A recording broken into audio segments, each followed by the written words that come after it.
Hello and welcome to another stream. It's a beautiful Friday. It's finally the weekend, you know. It's finally for most of us the last working day of the week. So yeah, it's a good day. It's a good day. And yeah, today we will be checking out a couple of videos about RPGs and why they are dying, or are they dying? What is going on in the RPG genre? I actually don't know myself. I am really interested in it, and I played a lot, and I mean a lot, of RPGs back in the days, like Final Fantasy, Ion, basically all the free-to-play people games that were there in the MMO and RPG genre. And yeah, I don't know what happened. I'm not doing that anymore. So yeah, we will check out what's going on over there. Maybe we can even find a reason why I stopped. I mean, I still enjoy RPGs. We played Clair Obscur, right? Is it an RPG? Does it count? So I don't know. The Witcher, maybe. I never played The Witcher. But we might be checking out the new one when it comes out. I hope we don't need a backstory check. Like, we don't need previous knowledge on it, you know. But yeah. There's not much to say. We have a lot of videos in front of us, and I will try my best to not pause so much today, especially because the videos are already, like, in total it's like 3 hours, I think. Like the time, how long the videos are, and I have to get up early tomorrow. So it will be in my own interest to yeah, not do the Ryu things and stop the video like every 2 minutes. And then talk for 10. Like, this is probably not the way to go. So yeah, today I will try my best to not stop so much, and I hope you are fine with that. That the reaction today is a little bit different. So yeah, and just before we start, for the YouTube people, the links to all of the videos, so if you wanna watch it, I don't know, on your phone, on your what am I saying? If you wanna watch it later again, if you wanna send it to your friends, if you wanna, you know, give it a like, check out other videos of the channel, or whatever you wanna do, share it with your friends, share it with your cat, with your weather app, then yeah, you just go a little bit down for a second, you know, in the YouTube thing, the description, and then you find all the links there.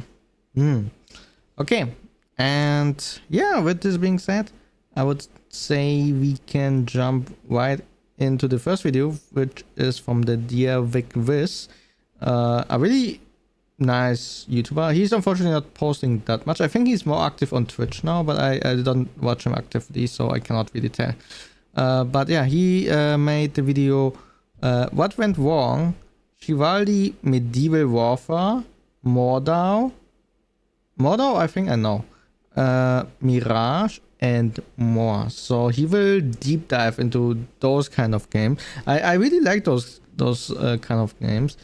I'm also a fan of Magic, but it doesn't have to have Magic elements in it, you know. Not necessarily. It's not like a basic requirement for it. Okay, but I'm talking too much, so let's jump right into the first video, which is already over an hour long. So yeah, as mentioned, I will try my best to not pause so much. The official Chivalry Medieval Warfare servers shut down in April 2024. Damn. Mordhau had its golden age before year. It descended into a place where role-playing as a French dwarf became a viable strategy to survive as a new player. What have I done to deserve this from you, huh? Mirage Arcade Warfare took its name to heart, and now Chivalry 2 stands atop Regicide as its last major update, with No More Room in Hell 2 looking like a good excuse to make Chivalry the third. PvP melee slashers, games that mysteriously break your monitor because you got 360 pan scoped. Wait, what?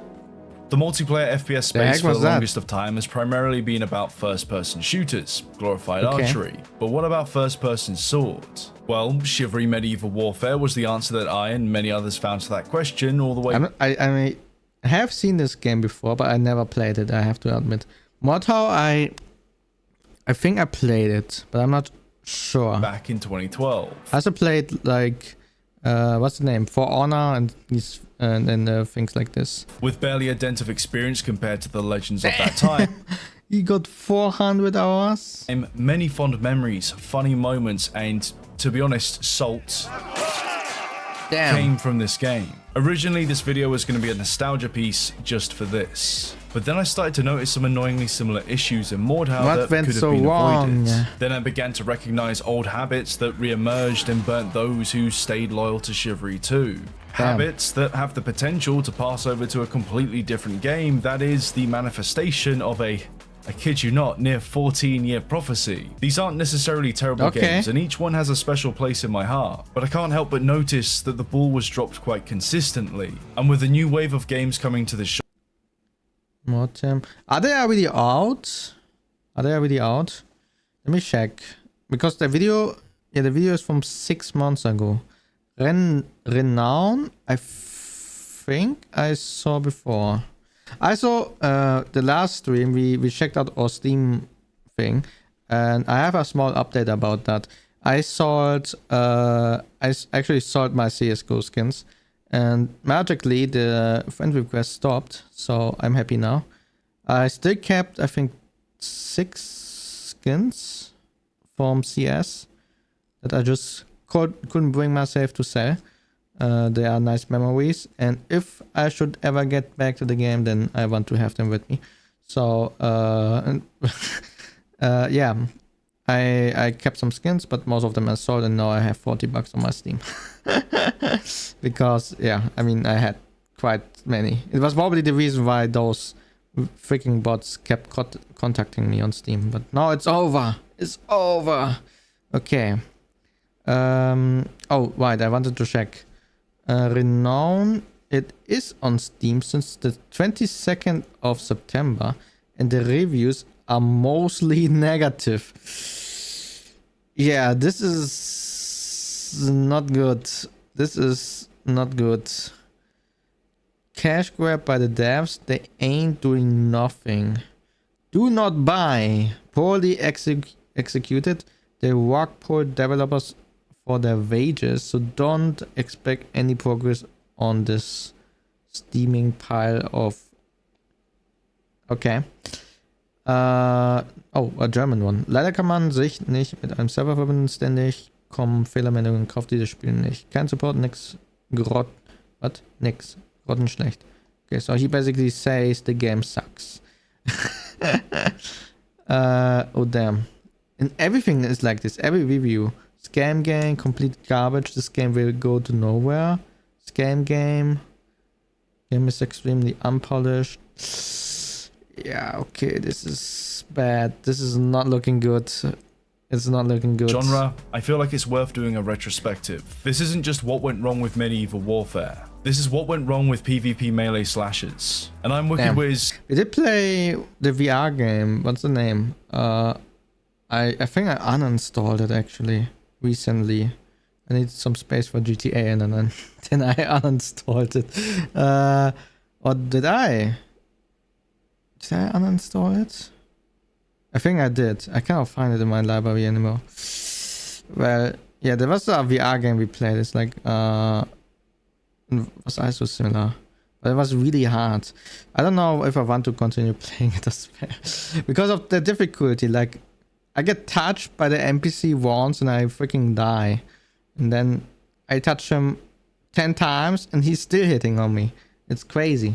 Being a man of my word, standing here, about to get wrecked. This is the rough timeline of releases and relevant games involved in this retrospective. About 20 years, and each game has their own history that spans many rabbit holes. Damn. Some that go quite deep. Just to give you an idea, one guy made a 4-hour-long video essay covering mostly community drama and issues within Chivalry 2. Someone else made an hour's worth analysis on Mirage Arcane Warfare. Both great videos that deserve way more views. I like the doggo. So I'm going to set the bar here as more of an overview, a bit of a starting point. But even with that as a scope, there's a lot to go through. So you cannot jump on a boat. If I were to hypothetically, theoretically destabilize the economy in Oblivion with an Oblivion sword, one could call that a bit of a hack and slash situation, but there's not that much to it besides just swinging your weapon in a repetitive loop while holding block every now and then. With games like this, the weapon model itself doesn't really define when or where the damage is applied. Just aim, play animation in the general direction of enemy, and win. Warband is a notable step away from this with its directional combat system, where manipulating the journey of your attack and defense matters. Happening? It's a melee slasher, but generally speaking, most games back in the day with a focus on melee weren't so much geared towards directional combat. And while it's not a requirement for a melee game to be fun, the need for something more immersive was very much there. And that's where... This just made me want to play Sea of Thieves again. I saw that they are still pushing out content. I was thinking about playing it again, but I remember the last time we played it, something was wrong with the game. I don't remember what happened.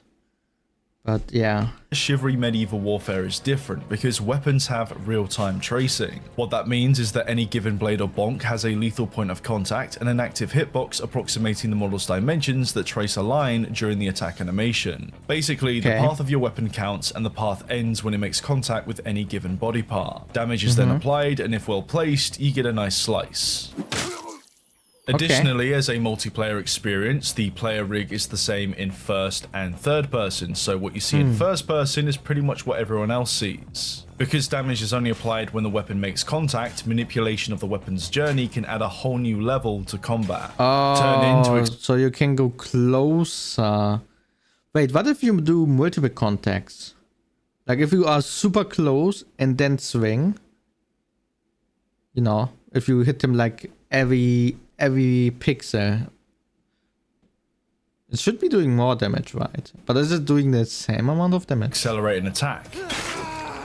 Or this. Okay, yeah, or you just made that 360. Yeah, okay. Turn away to drag it out and delay. Then die by archer.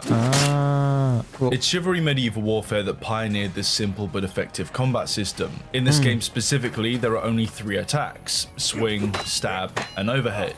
Well, actually 4 if you include kicks that can disrupt the enemy, but pair that in with temporarily held parries and the ability to feint to cancel your attacks. Then you have what is known as psychological warfare, or just a combat system within a multiplayer setting that has a large skill curve. Brutally punishing, yet satisfyingly rewarding. They just collapse. It's like they just despawn when they die. They just... Yeah. There have always been medieval fantasy-style games out there, each with their own unique selling point, but it's hard to express just how special this one was. It had the grit of the era it was trying to emulate. It had a serious tone to it, and then I need to fix the tracking. I'm looking straight into the camera right now. I don't know what's going on. Shouldn't matter. There we go. Now I can be normal and look at the screen. A natural slapstick comedy that was hard to rival. But this game isn't where the story truly began. No, because like all good things in life, this was just the evolution of a Half-Life 2 mod known as Age of Chivalry. About 20 years ago, in 2005, not too long after the release of Half-Life 2, a game I'm not going to spend 15 minutes explaining. This is League of Legends, right?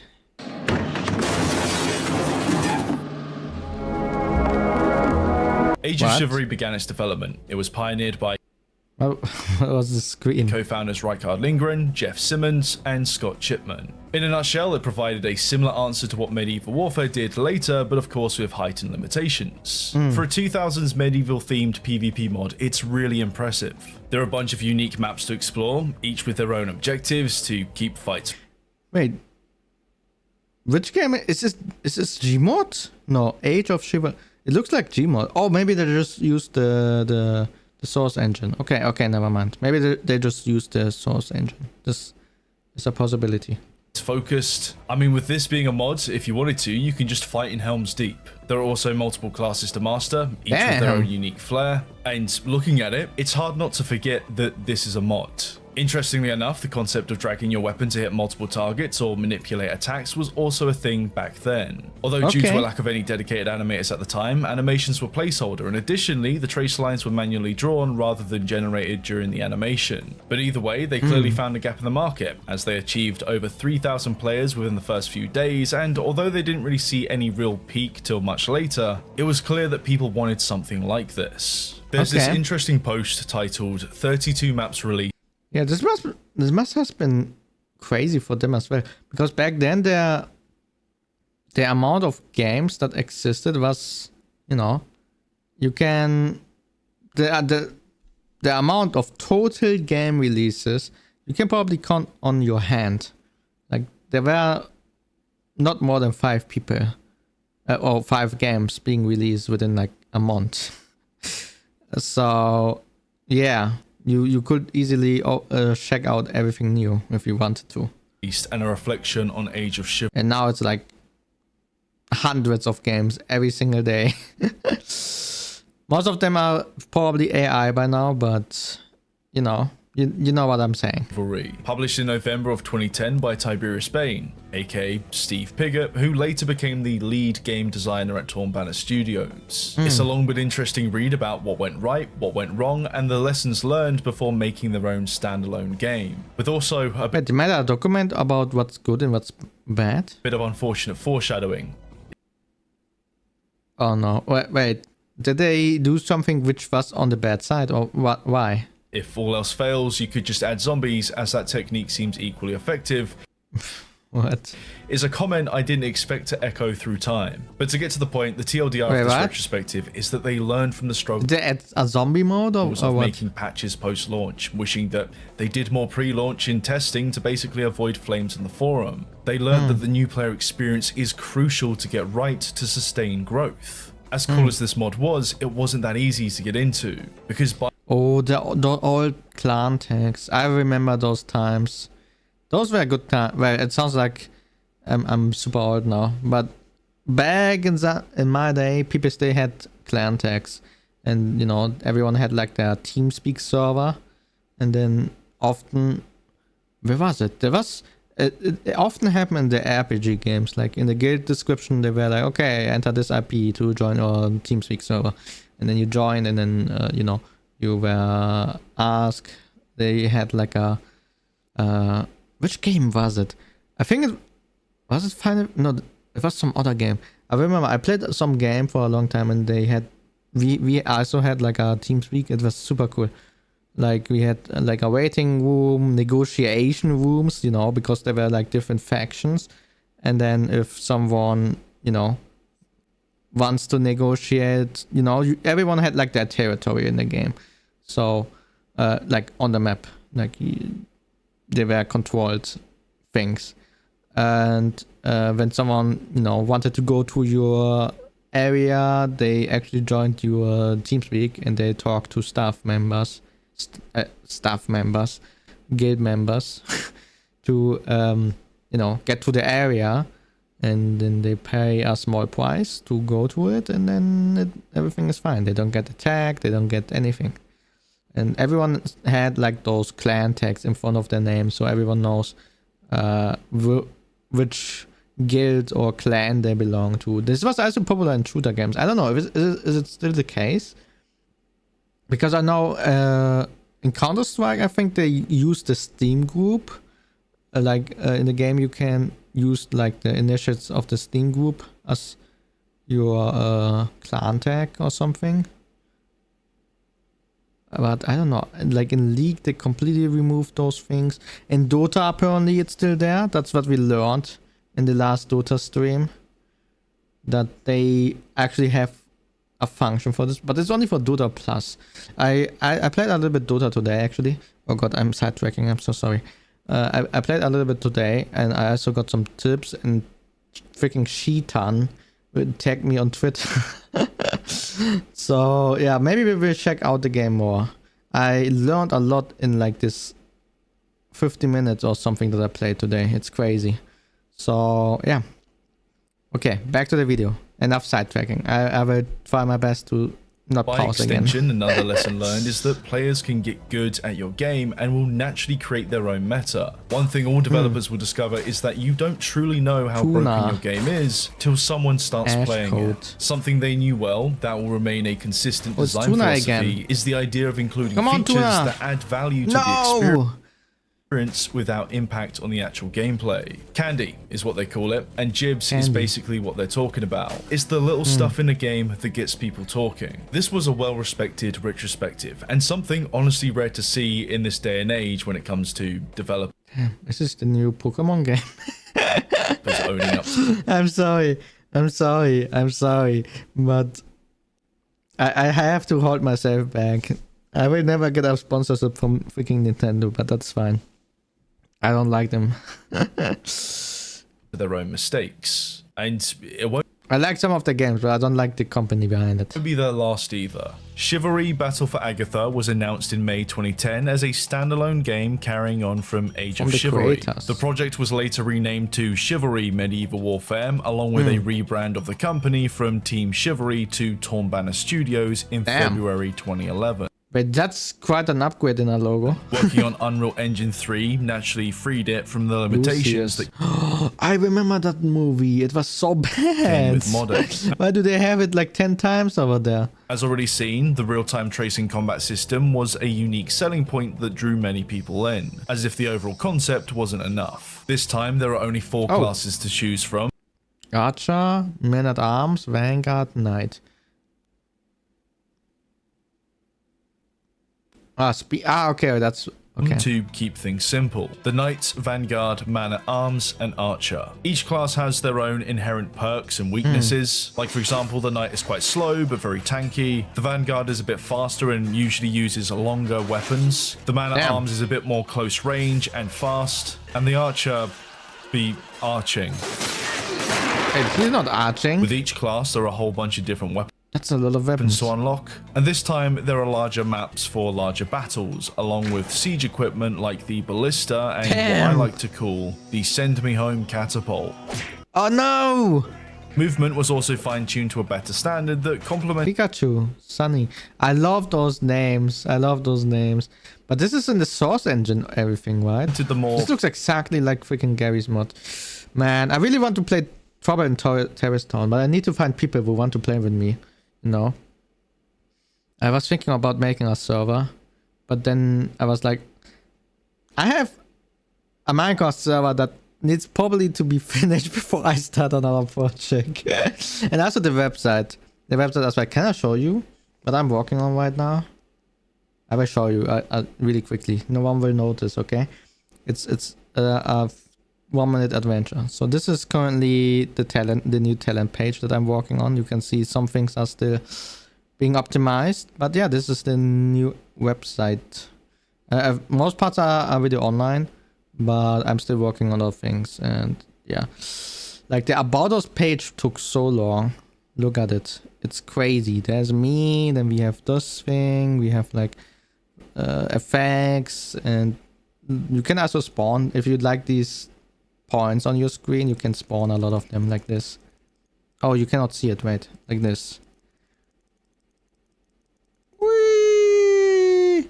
Okay, enough. I'm sorry. Okay, continue.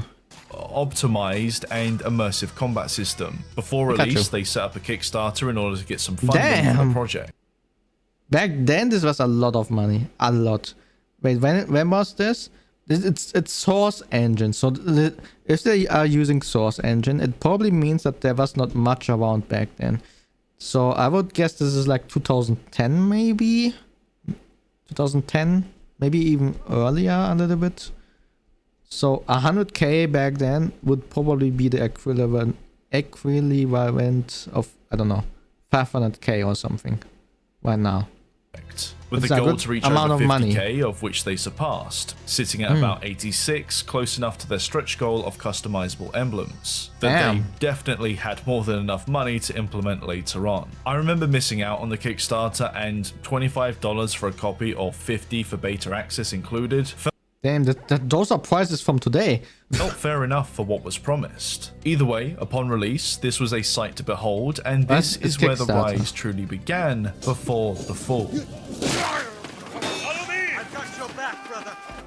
As someone who was Damn. around at the time it was released, I can thoroughly confirm that this was the right game for me. Cool, nice to know. Why does that even matter? Well, as much of a draw as the combat system was, the overall concept is easily recognizable and easy to sell. Big medieval battles in a PvP game. Call of Duty but with swords is what I would say to friends when describing it. At a glance, it's instantly recognizable as to what it is and what kind of fun it could offer. If the trailers weren't enough to get people hyped or curious enough to give it a go, then gameplay, montages, and funny moments might just be. Age of Chivalry may have been the first introduction for quite a few, but to most, medieval warfare was their first. For the people who were sold on the idea, charging into combat, getting hit, and occasionally poking back was enough to keep you going, regardless of failure. Yeah, so what if your KD sucks? You still remember the odd win here and there. You remember getting revenge on your first archer and Damn, he's throwing that stuff. making some kind of progress. It was frustrating in its own right, but hooked many people in. The hours would fly by. You'd level up and unlock new Hey, this is crazy. You can make your the customization is crazy that you have in this game. weapons with each class and get better over time. And hey, look at that. You're now level 16. What? Wait, what? What does it mean? Level The 16. game on its own is very simple, but with how much freedom there is, the skill curve can quickly make a difference between the more casual and the more committed players. Without Okay. any kind of skill-based matchmaking, that difference can be felt even more so. And it's the solution Too many low rank servers. Damn. What a screw job. I live in East Coast, USA. Not a backwater by any means. In terms of Western world population, it's pretty dense. The abundance of low rank servers with ping to me under 100 compared to no rank restriction servers is more than obtuse. What is obtuse? Low rank servers are cancerous. Damn. He is mad. They are hypocritical because it's mostly people who ranked up and simply bought the game again, which I'm sure the publisher loves. Why wouldn't they? If I run ping that isn't bad, I'm forced onto the same 3 or 4 servers. Doesn't matter game mode. What? Doesn't matter game mode? Okay. Full of the same people I get bored with or annoyed by. Official low rank servers are borderline scam. If I were cynical, I'd say they exist in their obtuse. He's using this word again. Overabundance to encourage people to repurchase the game. But that would start a flame war. Plus, I'm not that cynical anyway. Yet. Okay. Whatever the case, maybe for why they exist, there are too many of them. They are poison and pointless. Damn, he is mad. to preempt this problem that He's unironically mad. became the problem. As a new player, you could join these low-rank beginner servers, where only those under rank 15 could join. And if you thought Okay. people wouldn't buy an extra copy of the game just to smurf those servers, you'd be wrong in thinking so. Now, there were a couple key issues that came with these servers that But why would you do this? How much was this game? Wait, didn't they show? Okay, maybe they didn't show the price. servers, you'd be wrong in thinking so. Now, there were a couple key issues that came with these servers that ultimately contributed to the rapid rise and fall of the player count. First is how it split the player base. When you've got new players sheltered within official beginner servers and pros waiting on the other side for people to get past rank 15, not only does the player base split, but also expectations. To be Okay. clear, new players could go into any unlocked server. It's just that most would rightfully start in beginner servers, as it seemed like a good place to start and get to grips with the game. But that brings us to the next point, because It wasn't. Just like any game, the longer it exists, the higher the average playtime gets for those who stick around. So of course, the longer it exists, the shock of going from low rank to any rank only gets worse. If you need some kind of visual evidence, this is the level 20 achievement. Gather enough points to reach level 20. 4.5% of the players. Okay. You know something ain't right when it's glowing at 4.5%. Clearly, reaching level 16 and getting locked out Why of these not? Wait. Why not? I mean, I don't know. Maybe the game... I mean, it depends when this screenshot was made, but it's probably new, right? So there are probably a lot of people who got the game in a sale, played it for an hour, and then were like, okay, whatever. That's what I did sometimes. servers caught many people off guard, and it's mainly because of the expectations that were set during the beginner server experience. New players wouldn't often encounter pro players who've developed a greater understanding over the combat system and its exploits. Fighting high skilled players was like being an extra in a scene against the main character, if that main character had insane core strength or just no respect for their spine. Now there's refined technique and depth to combat that the tutorial could never prepare you for. As an additional point for the low rank servers, they were typically better populated, especially after a sale compared to others. So to be honest, I don't really blame those who made the odd Smurf account. I would have too if I had the money, because I remember very well that sometimes it felt like you were locked off from most of the player base. Yeah, so how much does it cost?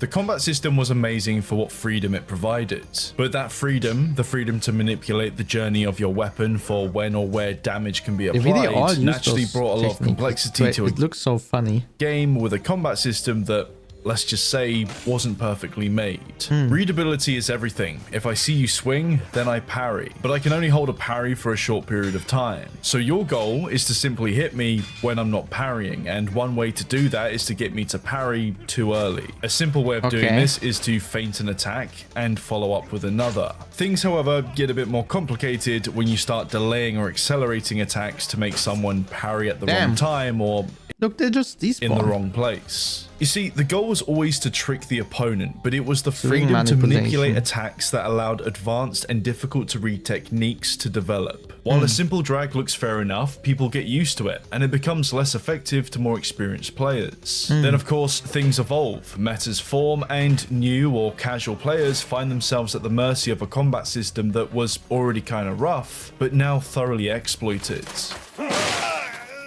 What the hell was that? In a fairly short period of time, this game became less of a casual experience and turned into one that required more from you to compete. So it's no surprise that it struggled to thrive. And this is a common thread we'll see again. What annoyed people the most is that Tornbanner didn't seem to do much to improve things. Of course they did fix things and patch certain stuff, but they basically let the exploits become features. Features that only exacerbated the issue. To be fair, the foundations were probably a bit too shaky to patch stuff without potentially changing the entire thing. Sometimes a complete rework is needed. However, with that being said, exploits like the reverse overhead or the rainbow drag, which is a very classic example, could have at least been tackled in some way. It's a move where you turn your back to the opponent during the windup of an overhead to apply near instant damage on release. Although it was admittedly a satisfying thing to pull off, it wasn't favoured by many and only confused or broke immersion for new players. The lack of communication. Okay. So you reach behind you and you use this moment where you are reaching behind you to get like a instant damage. Okay, I see. That came with this, or the inaction to remedy key issues that were clearly contributing to the downfall of the game, ultimately began to create resentment towards Tornbanner. About 10 months after release, Tornbanner had something special to announce. The Deadliest Warrior DLC, where knights, Vikings, samurai, ninjas, Spartans, and pirates fight to the end. This was a really cool collaboration project with Spike TV's Deadliest Warrior series. If you've not seen the show, then you've definitely seen this clip. It was a show that blessed us all with what if Genghis Khan faced Hannibal, or if a Viking fought a samurai, or even just Mafia versus Yakuza. I never heard of it. The fact that they took on the IP to make a DLC where notable warriors from different time periods and settings go head to head was genuinely awesome. Unfortunately though, it wasn't Damn. Oh my god. that well received. They There ripped was a this different game pace apart. to combat. The night class didn't feel anything like the base game, and balancing was a bit of a miss. But many people, like myself, loved it for what it was. A fun vacation from the main game. It wasn't the most original concept. Pirates, Vikings, and knights has been around for a while. And it's not the first time where Spike TV worked with developers to make a game using their IP. It also didn't take Oh, they didn't like it. off as anything more successful than Medieval Warfare, but definitely tested the He flew away. waters for where things could go. If things would go anywhere at all, which they didn't. As fun as it was to be ninja and miss a shot as a pirate knowing full well you didn't have enough time to reload before you shivers get timbered, this DLC split an already shrinking community. It was basically its own Damn. separate Really? But it looks cool.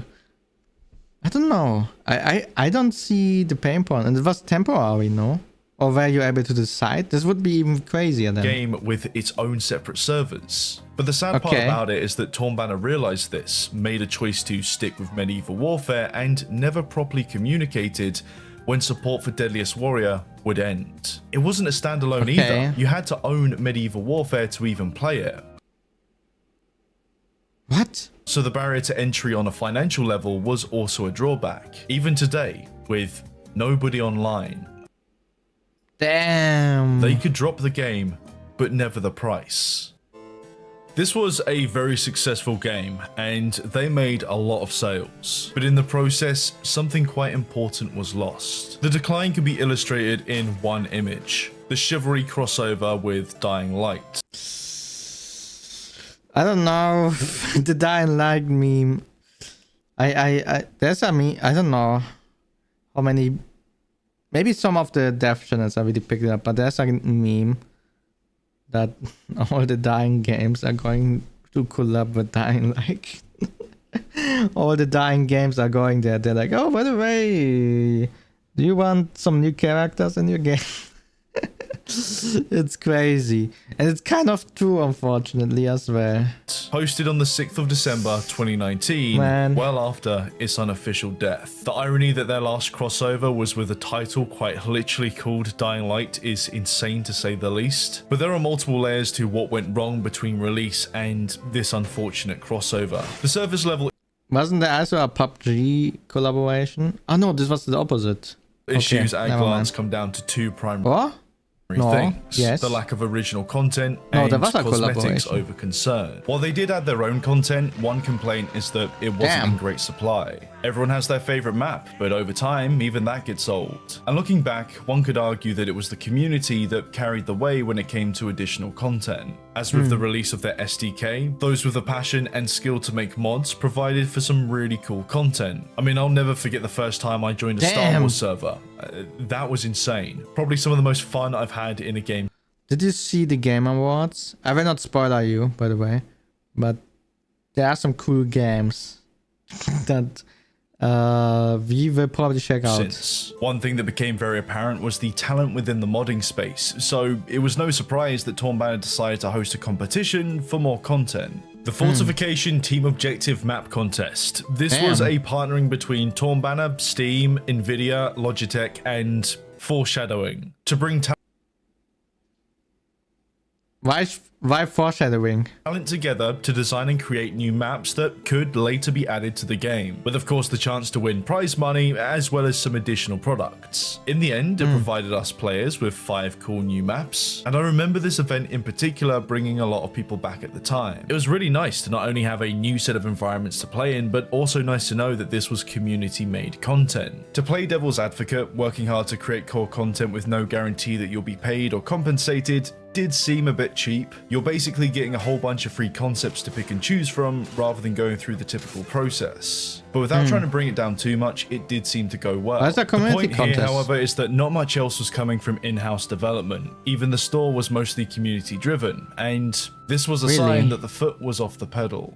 Yeah, this. You've already seen one of the crossovers, but crossovers did become their own sort of Zweihander. comedy and revealed the frustration many people had for where this game was going. Chivalry had its fair share of cosmetics, from Wait, but this is Chivalry 1, right? So when will we jump to 2? Or is this 2? seasonal to things you can earn and things you can buy. But it wasn't Okay. until the 1st of May 2015 when they started doing crossover content. The first was with Depth, a unique indie game of its time where you team up with other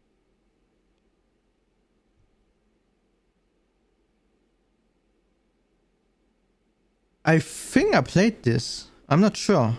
divers against a shark while trying to loot some treasure. It's a well-respected Did I? game that has a really cool concept. I The remember crossover the was also picture. quite sensible and well received. So there's probably more than one shark game out there. In Chivalry, you'd get a shark-themed helmet and a weapon skin. And in Depth, you'd get a couple like the medieval helmet. skins too. What I quite liked about this one is that for Depth, they replicated the hilltop map, but put it underwater. Seems like a win-win all round. Both games are pretty cool, can share an audience, and players get something in return. A bit later in August, the Killing Floor 2 crossover was announced, then released in September, where if you owned both games, you would get some fleshy zombified weapons in Chivalry and a knight character in Killing Floor 2. But what I think confused most people was the Rocket League crossover. What? Where is this even coming This from? one was only announced 6 days after the Killing Floor 2 announcement, and thankfully it was just emblems. But already people could see what was going on. Torn Banner caught the flu of cross-promotion madness. Already there were core issues not being addressed, and it started to look like they were grabbing the bag before dipping out. I mean, the cherry on top for some was the Payday 2 crossover that was What? announced only 2 days after the Killing Floor 2 crossover. I'm not gonna lie, it wasn't much of a surprise with how much stuff was added to that game, and I'll be honest, the night class in Payday 2 was fun to play, but by this point, an already sour taste started to become bitter. But if that feeling wasn't too great for PC, then let's take a moment to think about the console players. It was ported to 4 consoles in total across 2 generations in the following Wait, but the collaborations were on Steam, right? So it's for PC only? release order. And in summary, it was still a fun game, just a bad port. Whatever flaws and jank were on PC also came to console. Oh, okay. There was also no crossplay, so of course standards over time split between platforms. And over Wait, if there's no cross-platform, why are they putting the stuff in there as well? Can you check if you own both?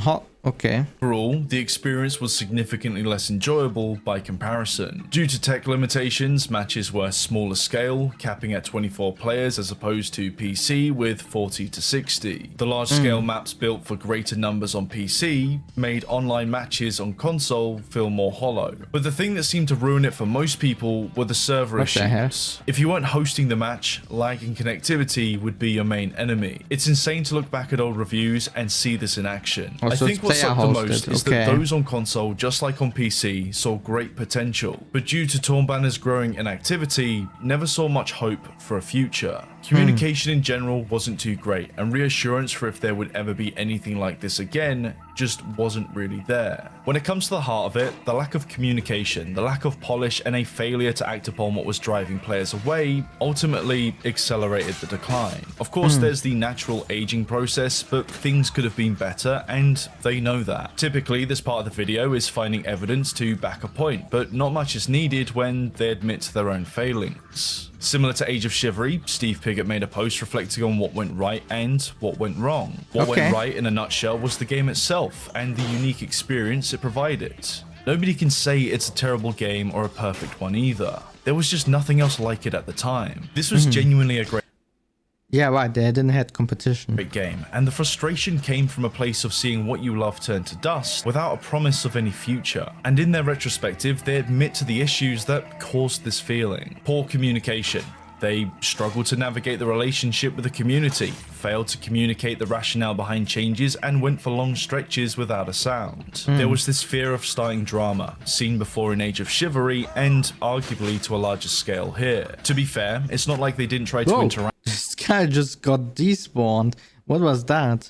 and create a healthy relationship. It's just that the avoidance on certain issues caused resentment either way. They knew that they could have done better to explain the combat system in more depth within the onboarding process, and admitted that the low-ranked servers were a band-aid solution. They underestimated the issues that came with being able to drag your weapon, and the formation of exploits that came from this was admitted to be something that they should have fixed. When you look at it, you can see that this game was another step in unknown territory. This subgenre was new, and so were the unique challenges that came with it. Challenges that could have been better addressed. By 2015, it was already showing its age, and real change would likely require a complete rework. When that becomes the question, the solution is So they made that. So this was all the first game. usually something new. They were working on something during 2015, but unfortunately by this point the damage was already done. And even after admitting to their mistakes, praise was now given to their new competitor.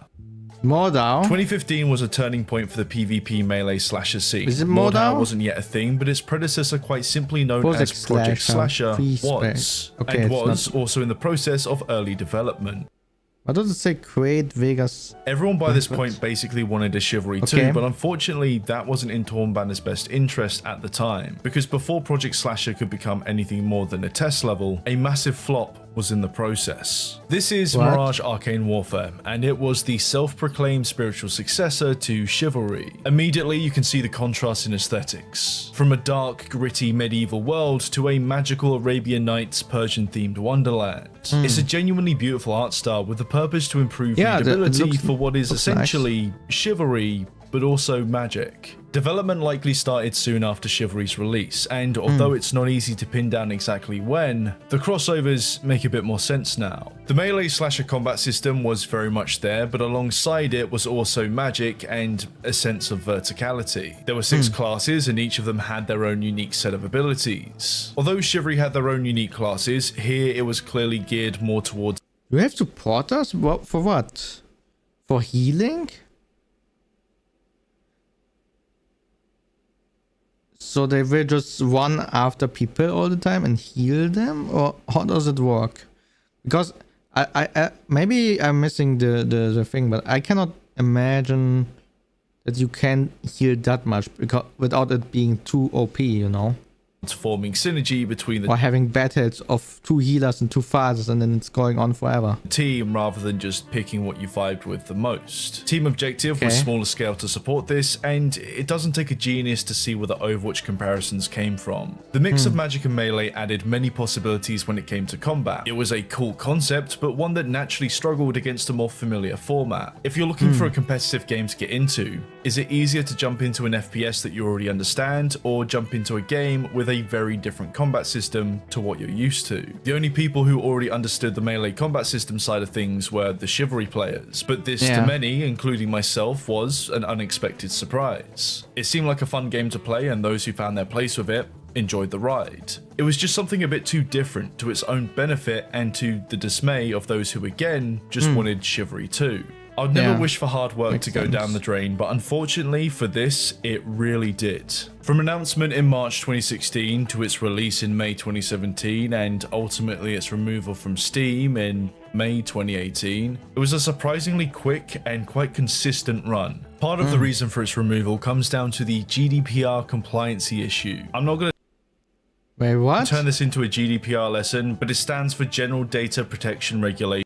Did it sell the data? It's an EU law with mandatory rules for how organizations and companies must use personal data in an integrity-friendly way. Basically, if you weren't GDPR compliant by the time this regulation came into effect, you were about to get EU'd. According to this, they ran out of options for keeping Mirage alive, and the hard truth is that it wasn't a successful game. The player count struggled, the sales were low, and... Well, I don't know. I think for a game that is like, is it the first game is the question. If it's the first game, it's not that bad, you know. And how much money went into it? This is another question. If it's like indeed the game, like 7 players per day, it's not bad. It's not good either, you know. But it's like if it's constant, then at least you can, you know, okay, there are people who like this kind of game. Maybe you can participate in some Steam sales. You can, you know, do some collaborations with other people, like magazines, and be like, hey guys, if you I don't know, subscribe to their newsletter, then you can get the game for free. And then you get like a free promo post or something, you know?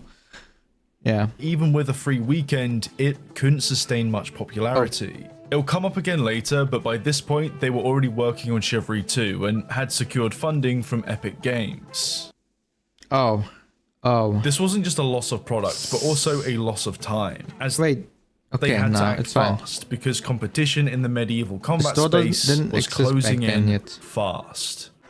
To many people, Mordhau was basically Chivalry 2. Updated graphics, refined mechanics, and even more slapstick. What went wrong with Mordhau is unfortunately a similar story in an arguably more frustrating way, and there's a reason why you'll see this image floating around every now and then. Same reason any game like this dies. Players optimize the fun out of it. The remaining experts then get bored of fighting the same few guys. Yeah, makes sense. And no new players stick around as the expert drive them out. What makes Mordhau interesting is that it was the natural evolution of this type of game. It was made primarily by Chivalry fans from the competitive scene, and with that came an acceptance and appreciation for the complexity behind the combat system. Marko Grigorovich was the pioneer behind this, and you'd be mistaken in thinking that he was some kind of full-time dev just giving this a shot. Apparently, he wasn't, and most of the team lacked any real background in development prior to this. A lot of this was driven by the love for Chivalry medieval warfare, but also in spite of it. There was this aspiration and desire to fix what didn't work and bring the genre forward. Wait, but even isn't it making it worse? when this was just a simple Unity proof of concept, people could already see that it had great potential. During 2015, it was remade on Unreal But Engine he was doing the tricks again. The weird tricks with, you know, spinning your character. 4 and renamed to Mordhau, with their first devlog posted on YouTube in December that year. The group behind it fell under the banner of Triturnion, and now things started to look real. Okay. And they say chivalry's dead! As we already know, Chivalry had its issues with readability thanks to the inherent jank that comes with dragging attacks and, by extension, the ability to exploit. So Yeah. naturally, the key focus with Mordhau was to improve readability, keep fights more face-to-face, and maintain a greater sense of fluidity as well as legitimacy. Just like in Chivalry, you can stab, swing, and overhead. You can also feint, parry, and kick. But instead of just copying Chivalry's combat system and calling it a day, The kick seems to be really important everywhere. Why is it everywhere? Maybe because it's an easy thing to implement? they built upon it. Firstly, you can angle where the attack comes from depending on where you aim. You can also morph attacks, which is basically changing the initial attack to another I'm pretty sure I played this. within its wind-up. If you were to attack immediately after a successful parry, you'll perform a riposte. Instead of just parrying, you can also mirror your opponent's attack to chamber through and change the initiative. It's a higher skilled move, but adds more flavor to combat with zero cost to your stamina. Damn.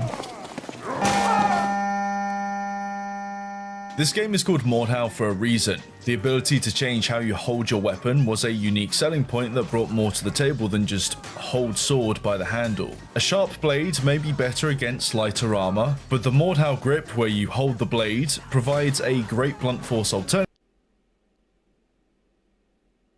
Okay, isn't it a little bit sharp if you swing it like that? Against heavier armor. Customizability was a big draw for many people. The concept of this game is that you play as a hired mercenary. You're then paid gold based on your performance and attendance. Gold that can be spent on a store full of many weapons, armor, and equipment. Instead of fixed classes, you make your own. You're given a set amount of loadout points, and each item or perk costs a certain amount. This, in a nutshell, provided a lot of freedom, but also allowed for some balance. If you want to run around in heavy armor to tank more hits, but also want to swing a long halberd, nice, but you're slower, have no perks, band-aids, or throwables. If you want to be a half-naked man, go for it. You're now faster, you can hold more stuff, even more perks, but you better be good at the game, because... Yeah, you will be one-hit. The game was great at marketing itself. It looked fun, you had the freedom to mess about, and who wouldn't want to give the funny medieval game a go after seeing that you can gain immunity as a bard? What Mordhau had to offer was very good, and if evidence was ever needed for how much hype this game had, the Kickstarter sitting at around $300,000. Damn, they got even more. With one God Emperor supporter 10. Is definitely an example. Whoa, what the hell? This Kickstarter was from March 2017. They broke well past their goal and managed to hit their stretch goal of competitive matchmaking for 1v1 and 3v3 duels. The whole point of this was to simply work full-time on the project and deliver something more polished. When the game finally released on the 29th of April 2019, they weren't quite prepared for the turnout. With over 60,000 players, a peak they'll never reach again, they had to ask their provider for all available servers. Damn. And with that, learned very quickly that fixing issues under pressure whilst also maintaining customer service isn't easy. Yeah.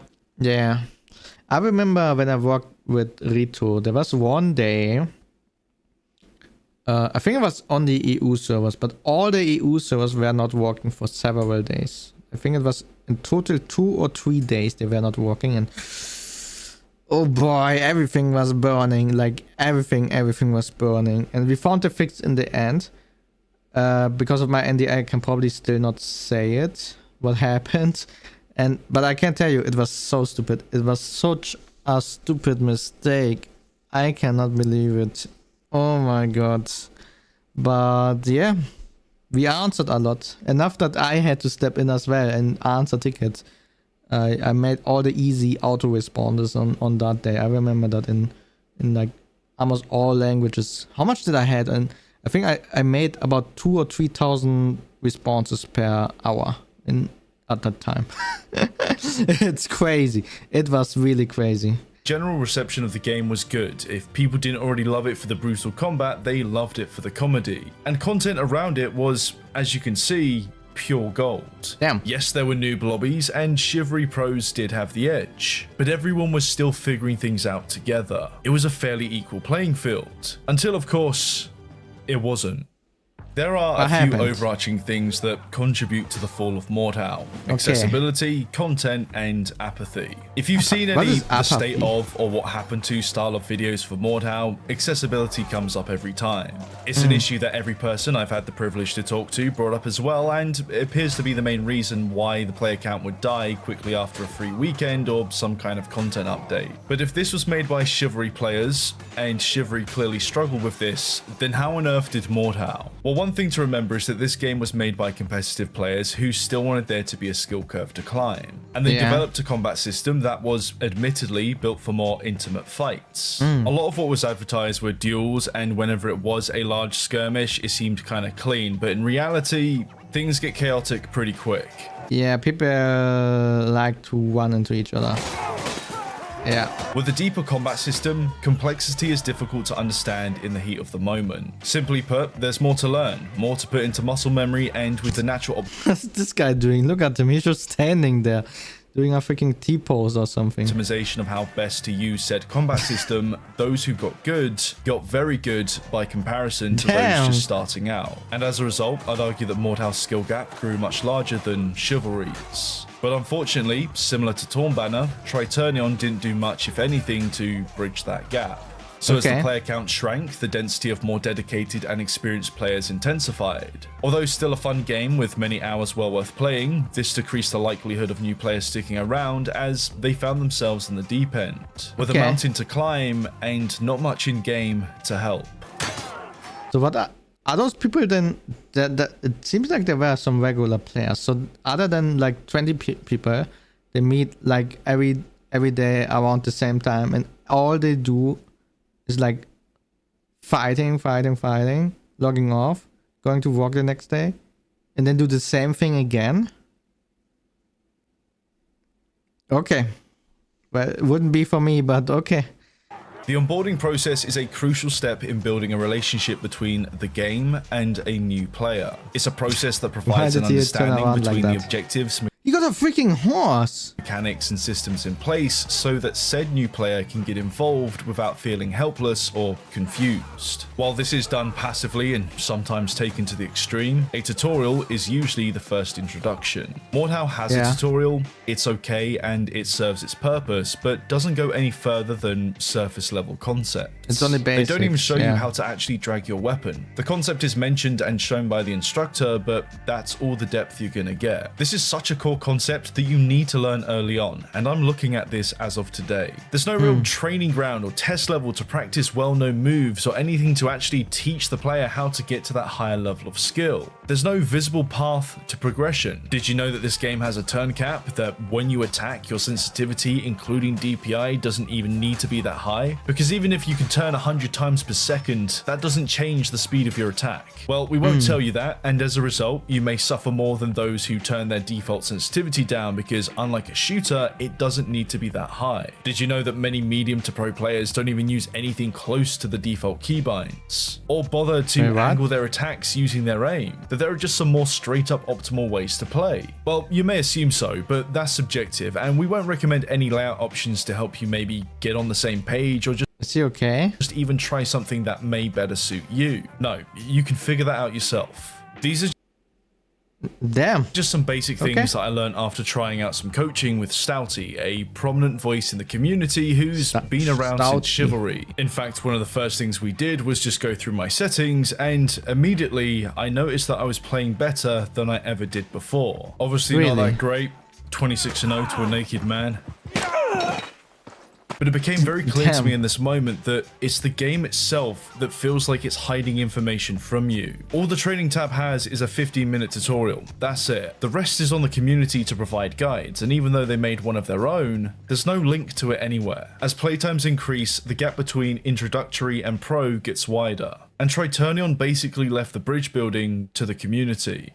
The content situation on the surface isn't as wild as what happened with Chivalry's crossovers. The main complaint, however, is that there wasn't much new content, and what did come out took too long. Sounds like me. But looking into well, yeah. the content development. Wait, when is the last video? When was this last video? Yeah, okay, this is the last one actually. Yeah. Development itself reveals a deeper line as to what went wrong. In a nutshell, Tritonion's focus for new content was geared more towards large-scale team objective, and no matter what they released, they never properly addressed the growing skill gap. These games have two types of players: those who just want to jump into a big battle without much to think about, and those who vie for more competitive play. For simplicity's sake, I'll split these two into casual and competitive. Neither is an indication of actual skill or level. We're looking into preference of game what a shot! Did you see how that? Tritonion managed to alienate one side while trying to accommodate for another. Casual players like myself are attracted to big battles because the pressure for the individual player is spread much thinner. You charge in, maybe get a kill or two, and then a nice view of your hand.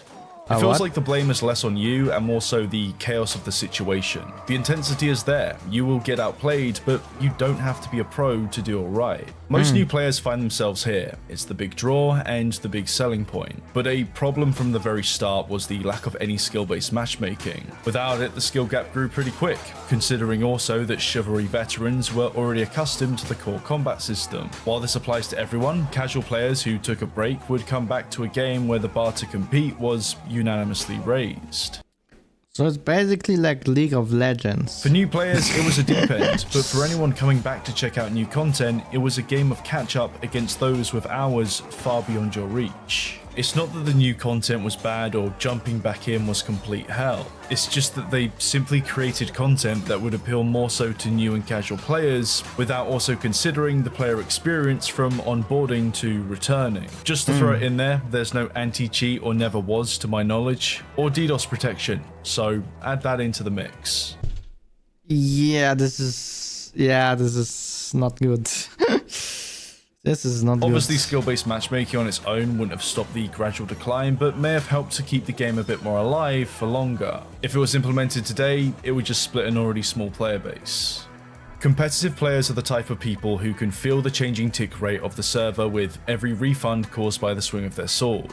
These are the more involved players within the community who vie for a higher stakes challenge and mastery of the combat system. Dueling and intense smaller scale fights appeal more to this type of player. 1v1 and 3v3 ranked duels are the only game modes to accommodate for this. And unfortunately both were released quite late in development as part of their stretch goal. But that's all there is. It didn't even occur to me that these game modes have their own skill-based matchmaking till watching Doshington's post-mortem analysis. The game modes themselves are rather dry in the way that it's quite literally just the blood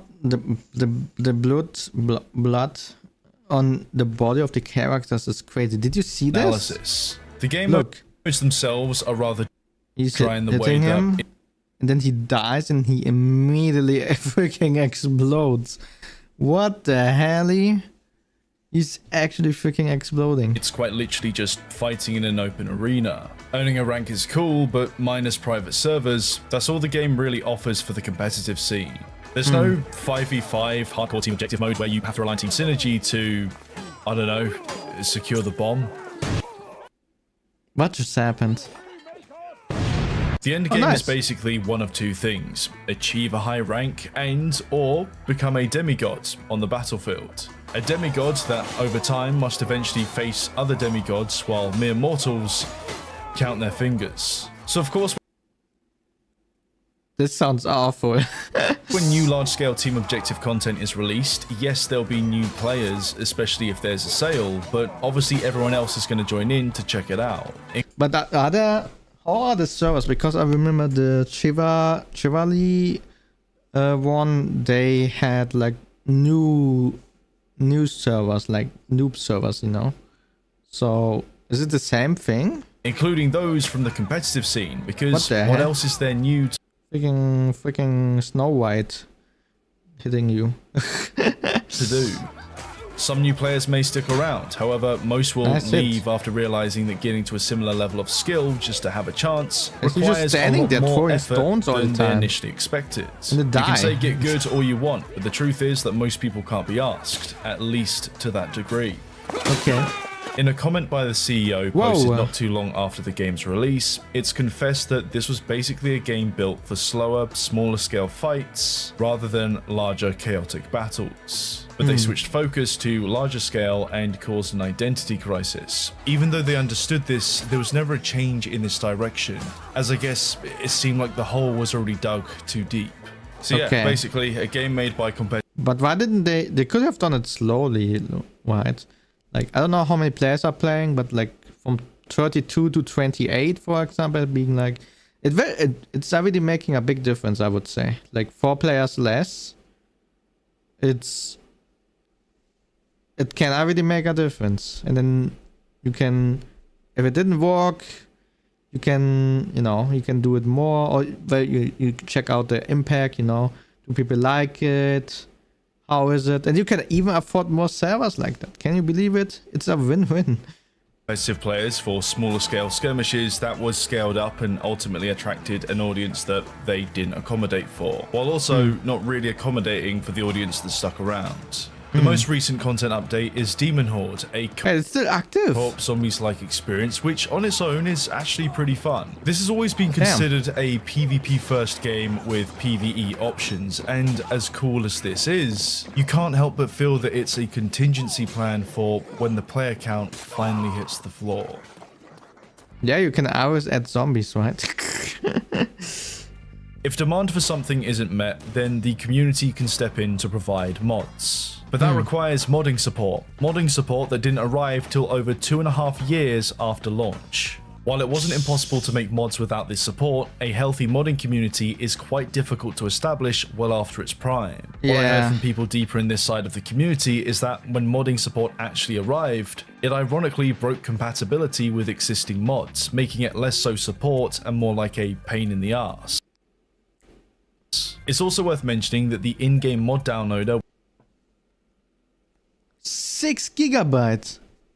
What? For what? which is basically the only way you can download mods, is very slow regardless of how fast your internet speed is. So not only did this not help the community, but also left a lot of people sitting there waiting for their favorite servers to be fixed, only to wait longer to re-download the mods. Due to how slow it was, mods had to be limited in scope to reduce size, only adding further limitations. The whole purpose of modding is to give the community an opportunity to bring to life ideas that would otherwise never be tried by development. Yet here, it just wasn't great. The issues with accessibility, the identity crisis that ignored the player experience, and the reluctance to bridge the skill gap pretty much explains why the player count never saw growth. But it's also worth considering the topic of toxicity. Outside of the odd shit talk, it's a fact of life that PvP games can foster toxicity that can go too far. There are levels to it, and it's always subjective as to how much each level impacts a player. Some people care a lot, some people don't, and some people thrive on it. With melee slashes being such a visceral face-to-face experience where you can see your ass getting handed to you, where egos are formed and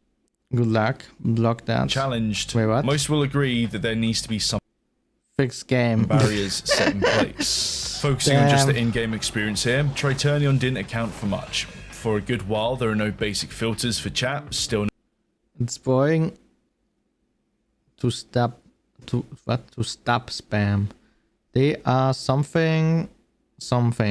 Is there anything wrong with being something? Everything something. This is censored, right? Or is it? No, I think he just wrote everything and then there was nothing there. I don't know. no options in-game to report, and some server names, yeah. Wait, what? What was the There are name? no options in-game to report, and some server Stetma.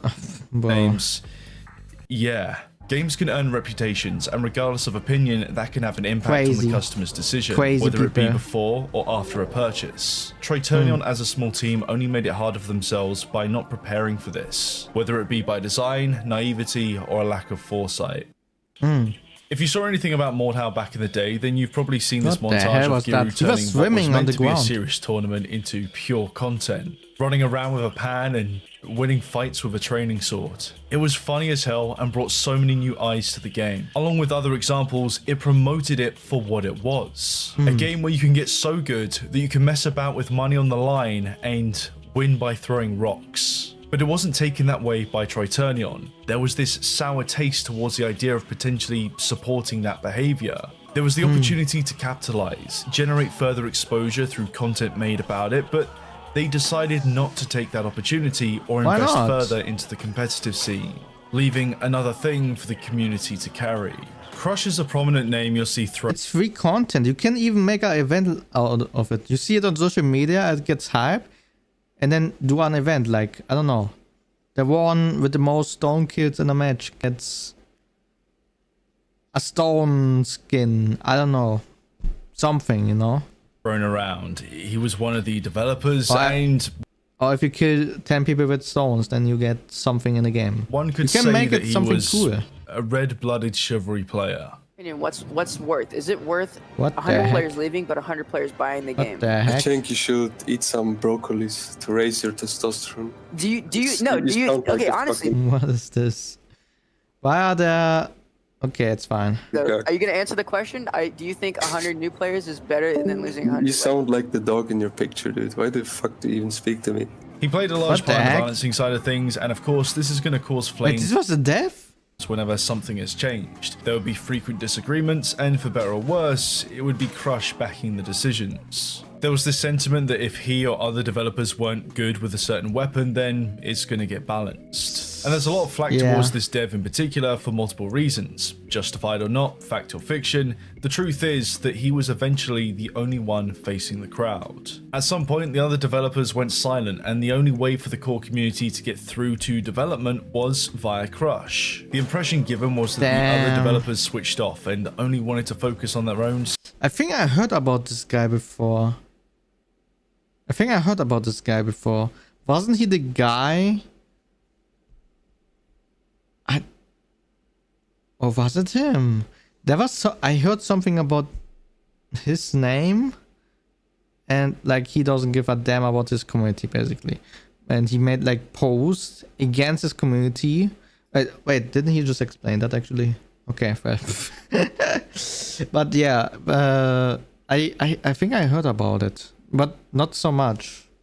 set in stone checklist. Community concern Like basically you were in terms of, okay, you were on an event and then you heard someone saying something about that in the table next to you, you know. And be damned. There was an arrogance to communication. It felt like they figured everything out and did all that needed to be done.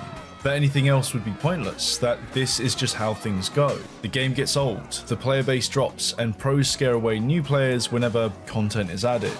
And that's just how it is. In reality, this was a small team of first-time developers releasing their first game, but what makes this story frustrating for some is that Chivalry was the example to go by for what to do and what not to do.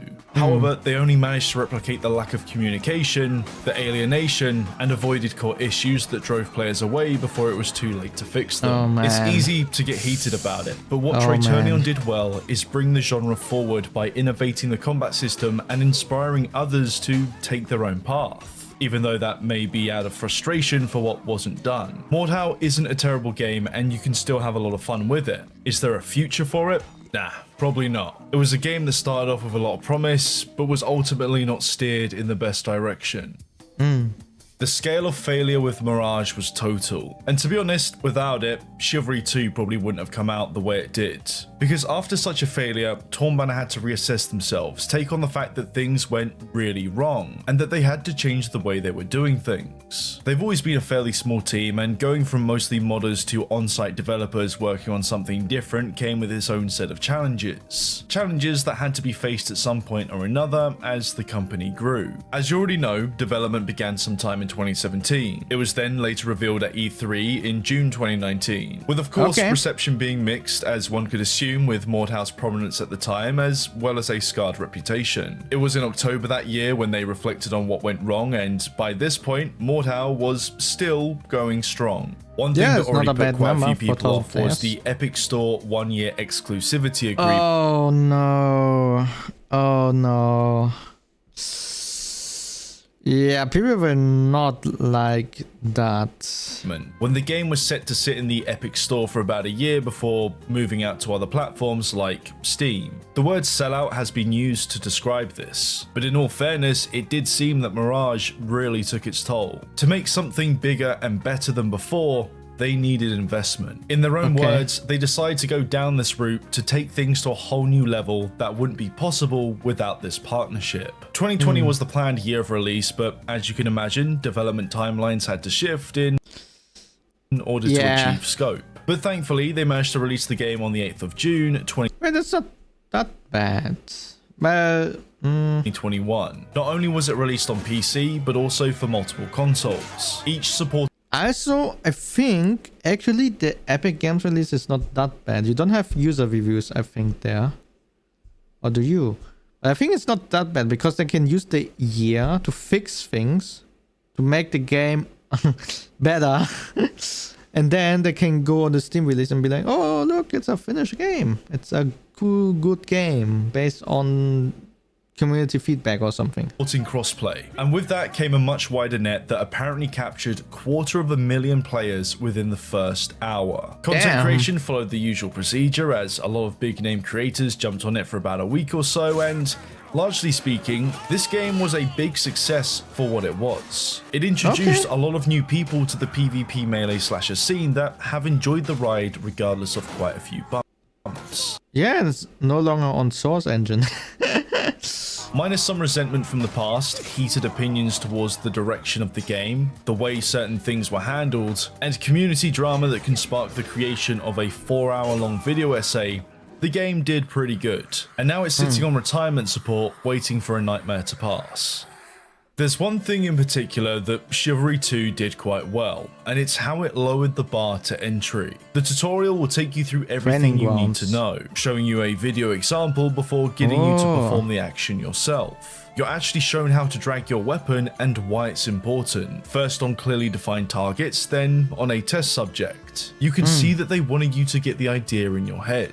They show you the simple but easy to forget concept of timing your strike while running towards the enemy. Similar to Mordhau, they have counters, which are basically easier chambers where you hold block and quickly respond with the same attack. And yeah, you heard that right. Instead of a timed parry, you can just hold up your weapon to block at the cost of stamina. This This on its own is a much more okay. simple concept to grasp, especially for new players. That can still be punished by pros. Again, similar to Mordhau, you can riposte by blocking and attacking straight after. With the consideration of large battles and the likelihood of being outnumbered, a successful riposte can deflect incoming attacks, Man, this increasing your looks really good. survivability and providing the sense that actually you've looks got really a good. chance. Overall, I'd say that the Chivalry 2 combat system brings the bar to entry much lower, and that was clearly the aim, because the market is there, but the tricky part is getting people to feel comfortable enough to stay. After the Yeah, that's tutorial, always the tricky part. you pick your faction and then are thrown into battle against some bots. With this, immediately the player can try out what they've just learned against AI that won't try any advanced techniques. Fighting against bots isn't anything new, neither are offline games, but of course the push makes the difference. There was also more of a push to increase the pace of battle. For example, when Schotomate. I'm sorry, I need to stop real quick because, well, not stop, but I'm going to another site real quick. I'm going to Twitch. I just looked over and I saw that the ad break is almost 3 minutes long. How is this possible? I already got them almost at the minimum. Schotomate. Creator Studio. I'm gonna turn them as low as possible right now, at this very moment. Where is it? Ads. Here. Okay. I found it. How many minutes? Yeah, I want less. Less.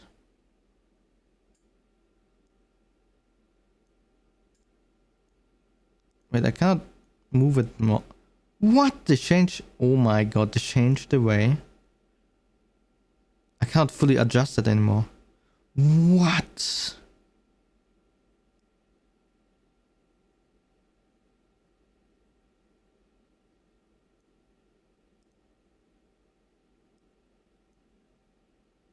Okay, I think this should be fine. 1 minute every hour. That should be okay-ish.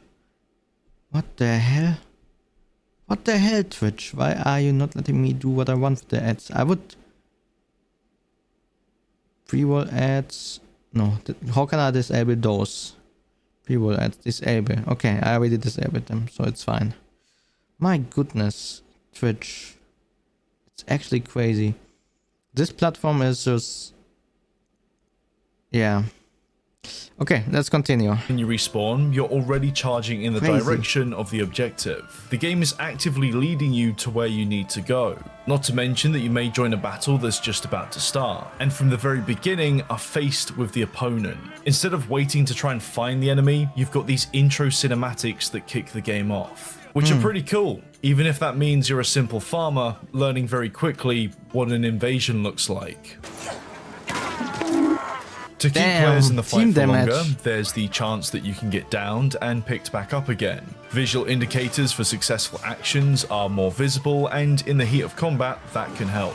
To be fair, it does give a bit more of an arcadey feel to it, but all in all, this is a much easier game to get into for people who are new to this genre. A lower bar to entry doesn't mean that there's no skill curve. There is a competitive scene, there are exploits, and pro players can easily dominate the field. It's just that the skill curve is less steep to start with. Although with all that being said, it is worth mentioning that this game didn't have skill-based matchmaking till much later, and oh no, I already know where this is going. And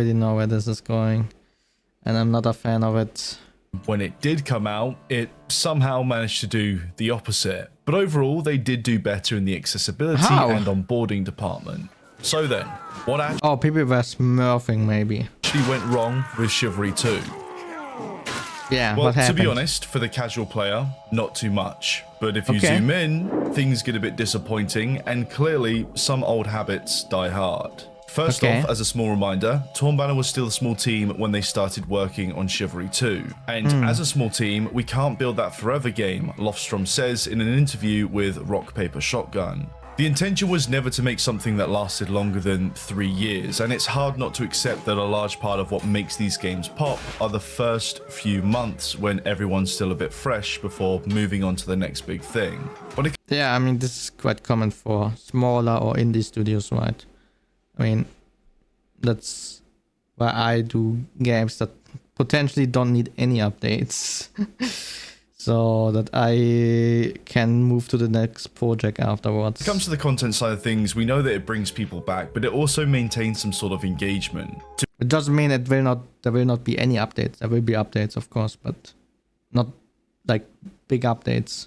To be fair, Chivalry 2 received more new content throughout the years than what was ever delivered in-house with Chivalry 1. And it wasn't until the 22nd of May 2024 when content development ended. The more you look into the content delivered, the more you can see that they clearly had a defined roadmap that they did achieve, just not at the pace that most would have liked, with actual new content being rather spread out. Wait, but this is a lot of content every now and then. 2.7, 2.8. The pace that most would have liked, with actual new content being rather spread out. AI. If a month doesn't feel long AI to you, there. then you're old, but playing the same game mode on the same few maps without anything new for a while can take its toll. What can also take its toll are the inherent issues that come with a game that appears to have been rushed in certain areas. Large-scale battles, as we already know, are a big draw to games like this, and Chivalry 2 went hard on the 64-player servers. Thankfully, with a more resilient generation of consoles, cross-platform is also possible to this scale. But regardless of hardware, networking issues plagued launch. Desync became a topic of discussion, and matchmaking was a bit broken. As for example, the party system that was meant to let you matchmake with your friends just didn't work for a good while, which, as you can imagine, isn't too great on launch, as initial hype only lasts for about a week or so. When it comes to build quality, updates would come with their own set of new bugs, some I've heard coming back from the grave. This wouldn't have been much of an issue if things were fixed in a more timely manner. The fact that this game is cross-platform is great, however, to push an update requires attention across all of them. So as you can imagine, this causes delays. So they're focused on PC probably, and then, yeah. And unfortunately, the delays themselves would often be vaguely communicated.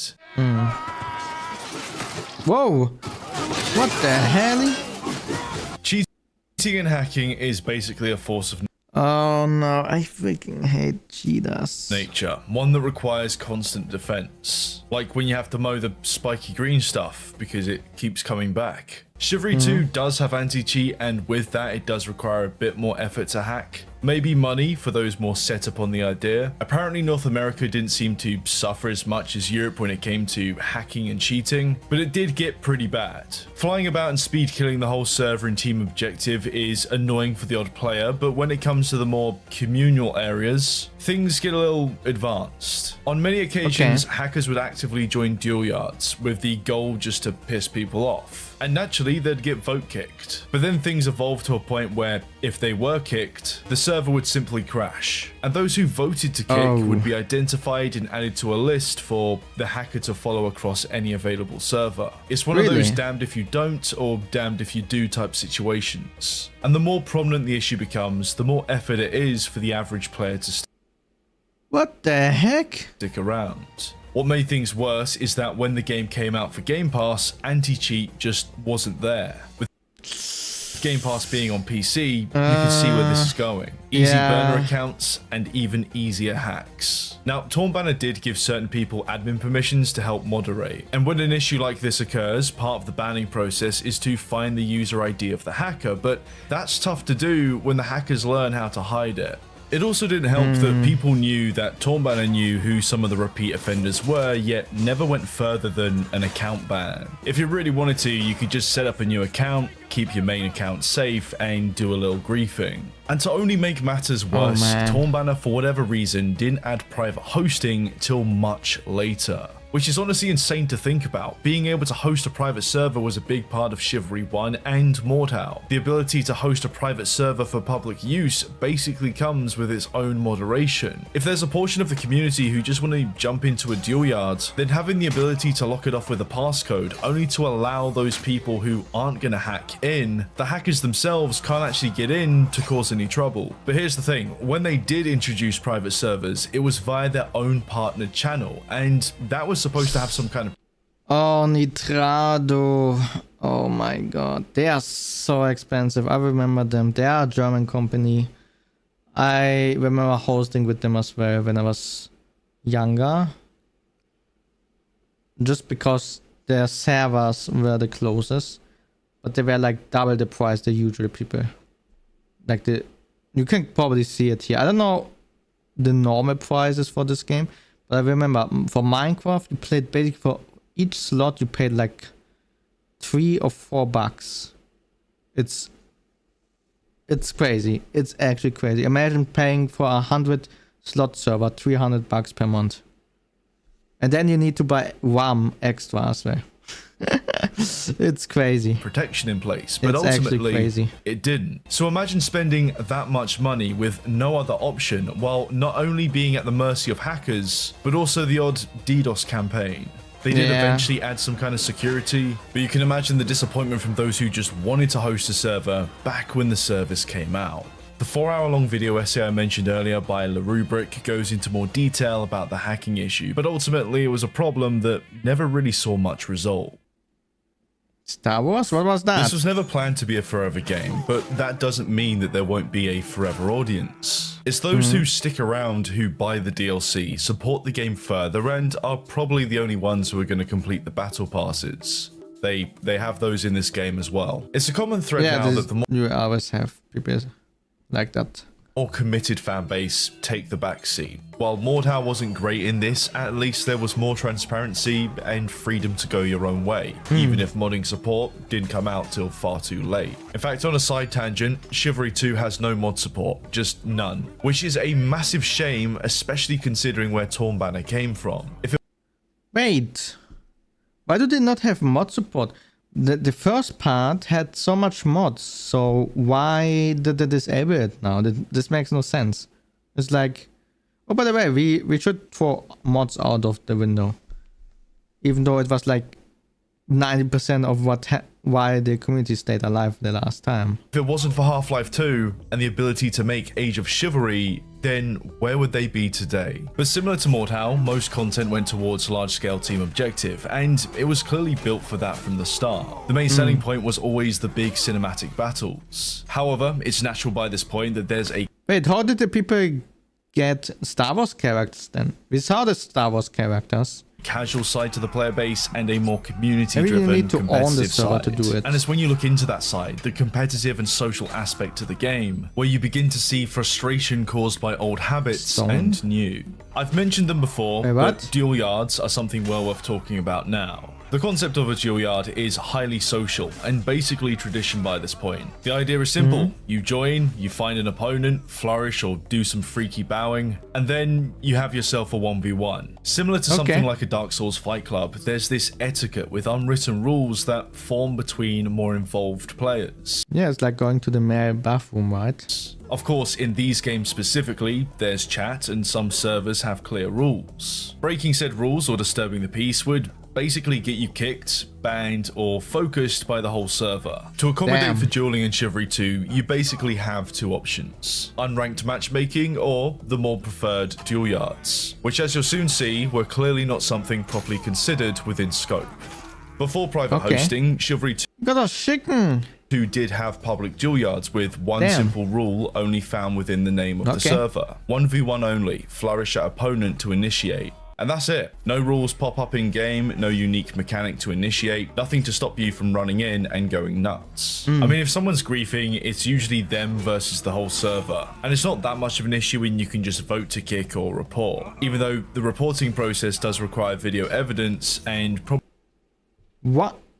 Okay. probably won't resolve until long after the event. But a large part to sustaining etiquette within these servers came down to simply telling people in chat. Understandably, some players may just have no idea what they're doing and need to be told. It was very much community driven in that way. And this is where things get kind of funny, if not quite annoying, because it was a bit of a disaster when cross-platform came to these servers. You see, the only way you could access dual yards was on PC, because console players didn't have access to the Oh no, there will be console hackers as well.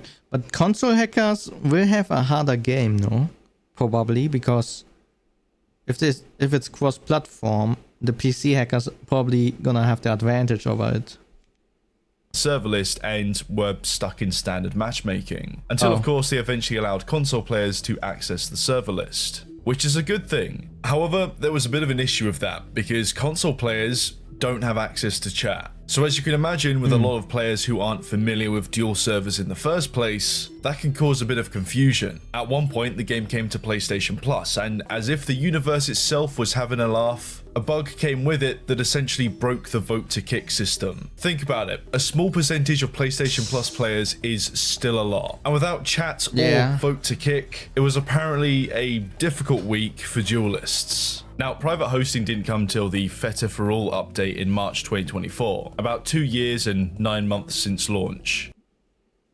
That's a long time. And this update in particular is quite an interesting turning point for the community side of things. Oh, really? This was basically a handover from Tornbanner to the community to moderate duels and foot the cost. Because if there was ever a problem on these servers, it would have to be sorted out by staff. Staff that was apparently quite short supply. Wait, there was a lot of custom stuff for the old With this servers. update came the removal of dual yards or dual servers for what are now social servers, without any flourish to 1v1 rules. Because social servers don't come with this rule, there's no real need to moderate for anything outside of hacking. They're basically just free-for-all matches to, I guess, socialize in. It was basically the death of official dual yards, and the new private hosting service that came with this update looked like a way to cash in on those who wanted to keep that part of the culture going. Additionally, in an ironic way, 3 maps were released with this update, and one of those is called Dual Yard. It's a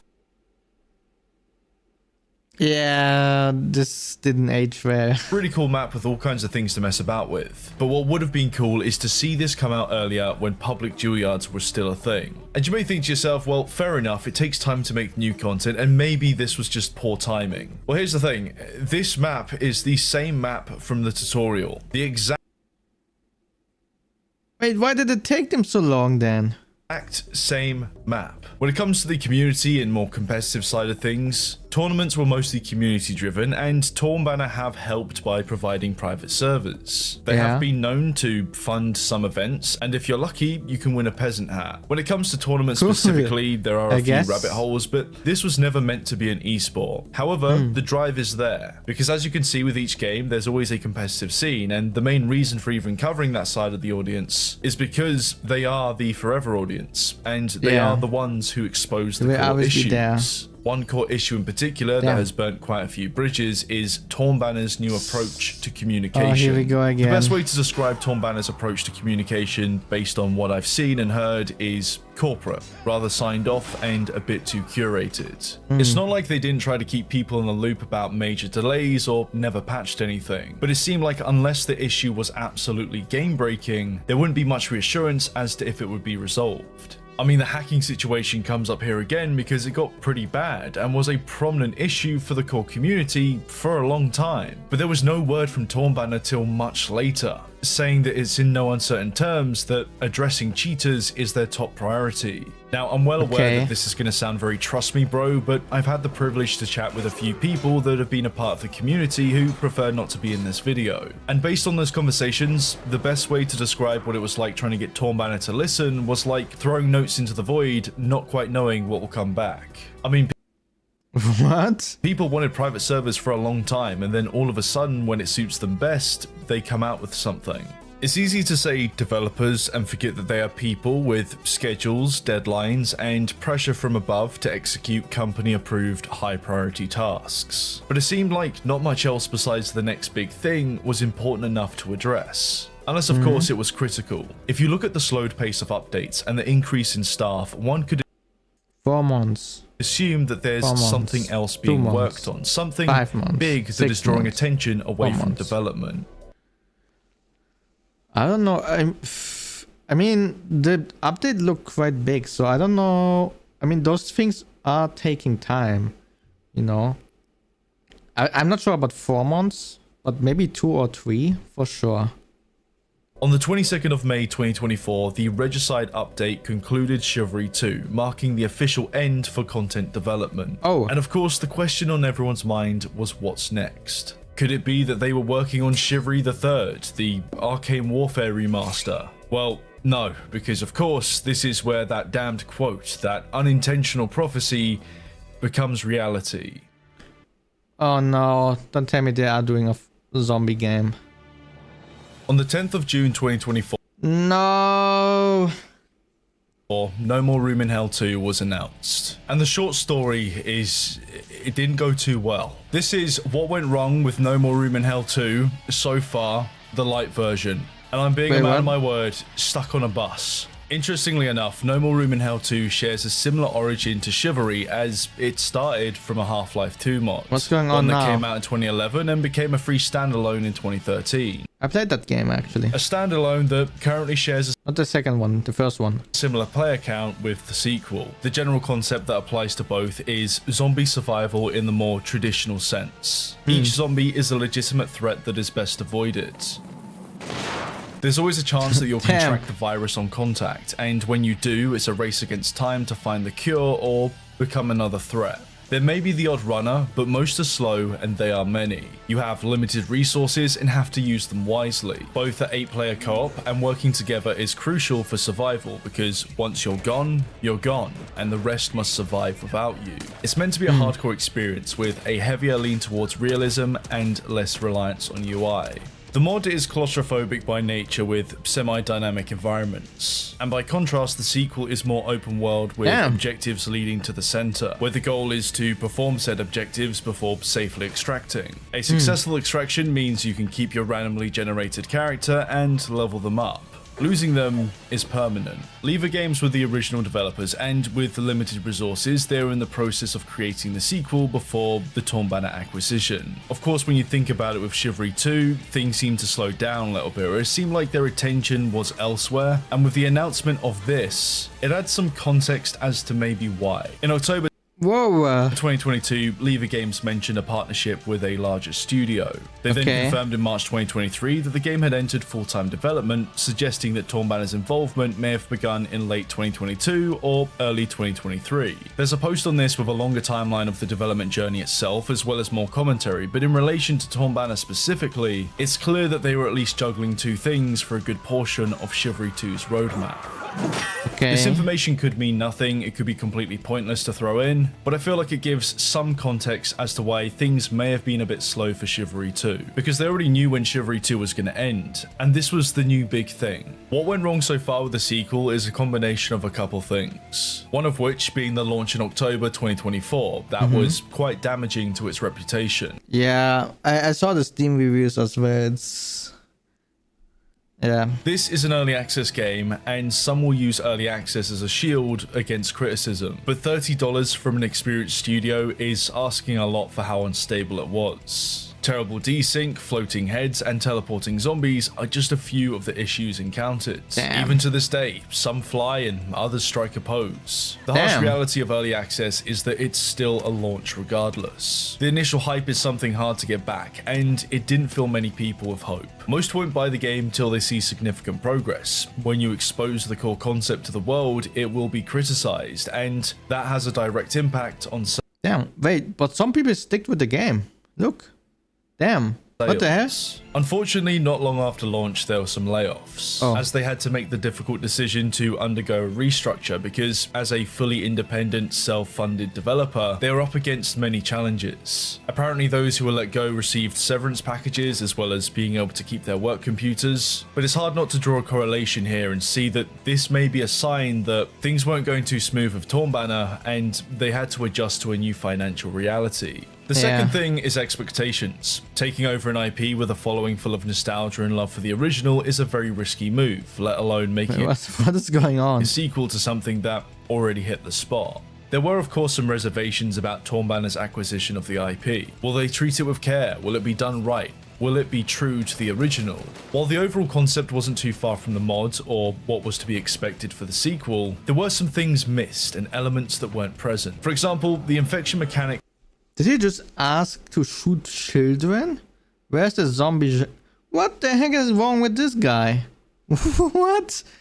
was special in the way that you'd basically have to survive on pills till you find a cure, and if you didn't, it would be best to take one for the team. In the sequel, the depth to it just wasn't there, but now, thankfully, it is. After playing both the mod and sequel for equal amounts of time, the levels within the mod provide a much more slow and methodical journey. Due to the confined spaces and limited paths, you have to think on your feet because running out of stamina could mean the end very fast. It genuinely felt like there was more purpose to it. Your decisions carry weight and so do your mistakes. At the end, I had a story to tell, and so did everyone else who took part. In the sequel, that element— But it's Ash Code again. We saw him in the other one as well, in the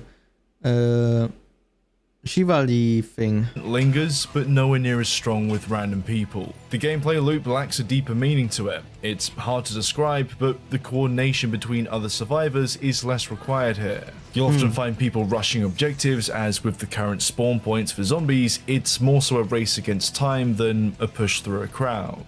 It's also worth mentioning that the melee combat is nothing like Chivalry, and it shouldn't be. It replicates the original, it's still satisfying, but there's something to it that feels a bit disconnected. Maybe it's the weird range. Thankfully, playing the game today is a different story in the way that it's much more stable. When you play it, you can see potential. And the good news is, at least looking at it now, is that Tornbanner seems committed to making it better. It has a long way to go. Wait, they have a full roadmap. Have a roadmap, and they appear to be listening to community feedback, which admittedly might be hard to hear for some Chivalry veterans. However, one cannot deny that they've put their eggs into a rather shaky basket. Will there ever be a Chivalry 3? Most likely, but it's hard to tell when or how it will turn out if the studio struggles to push forwards. For now, when it comes to melee slashers, the ball is well and truly in another court. Okay. Damn. So then, what now? Is this the end of the medieval melee slasher? No, of course not. In fact, I think things are about to get interesting. Regardless of development decisions, there's a natural evolution that comes with any genre. Mordhau was made in spite of Chivalry's unpolished combat system, a combat system that, looking back at it now, was fundamentally flawed and would require a complete rework. Mordhau just turned out to be that rework. Chivalry 2 then took a couple leaves out of Mordhau's book with the combat system and proved that you can lower the bar to entry and still have a fun game with a skill curve to climb. Inspiration is what takes a genre forwards, and forwards is never a straight path, neither should it be. It's the frustration of problems not being solved, things not being explored that push people to go their own way and get creative. And that's where we're at now. Giru, the guy who threw rocks and surfed around in the Twitch Rivals tournament, recently dropped a trailer for Ad Mortem, a dark fantasy PvP. Oh wait, this I think he showed this game in the beginning. PvP and co-op game with scale from OTK? Wait, what? Fights to focus more on team synergy. As clearly learned from past experience, skill-based matchmaking on top of an easy-to-pick-up combat system is a priority according to what's on the store page. There's Renowned, which I personally want to say is the spiritual successor to Reign of Kings, but yeah, the things are not looking good for them. We already checked. aside, this game brings the slasher-style combat system to the survival setting. It's a step in a different direction and one that seems to fit well. Survival games can be hit or miss, but have great potential to Seems like it was a miss, based on the Steam reviews. be that forever game where hard of hearing Aussies and Danish people lurk.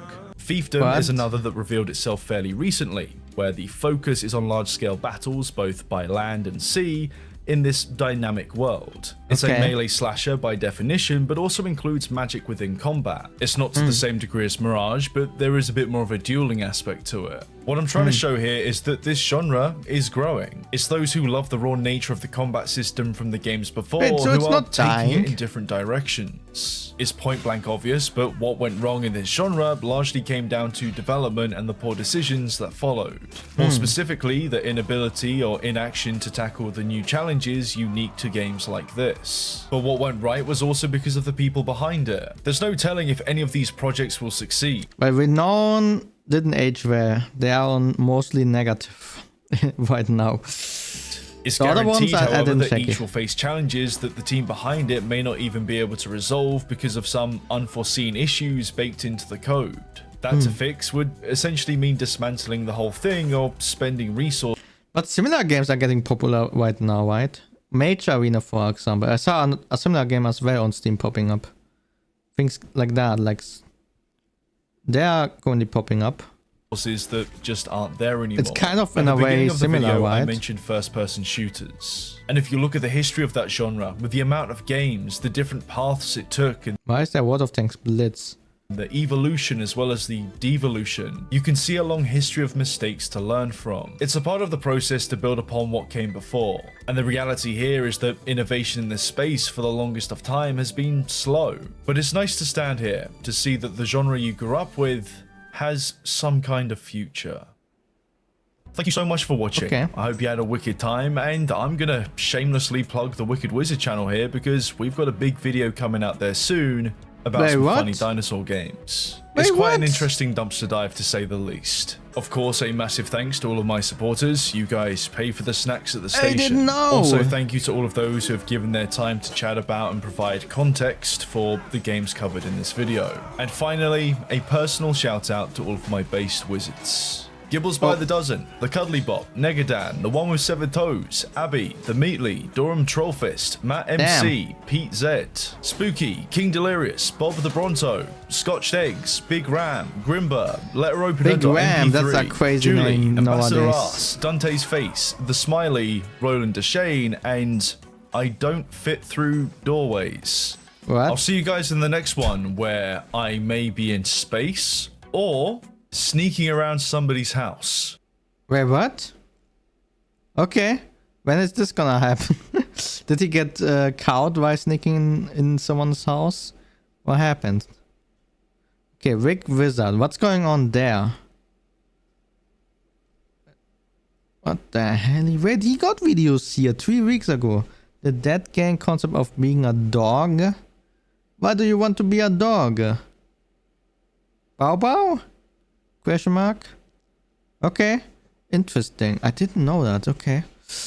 Interesting. Maybe we will take a look here. Whoa, what's going on? 1 hour and 30 minutes. Okay. Crazy. Wait, we just spent 2 hours on a 1 hour video. I wanted to avoid this. God dang it. I messed up. I'm sorry. But yeah, we still have... Should we make it shorter then? We have this one as well. But it's 40 minutes. Okay, let's start with this one. Fixing the RPG problem from Asad Anjun. It's from 8 months ago. So let's see what's going on over here. RPGs are gaming's greatest contradiction. Are they?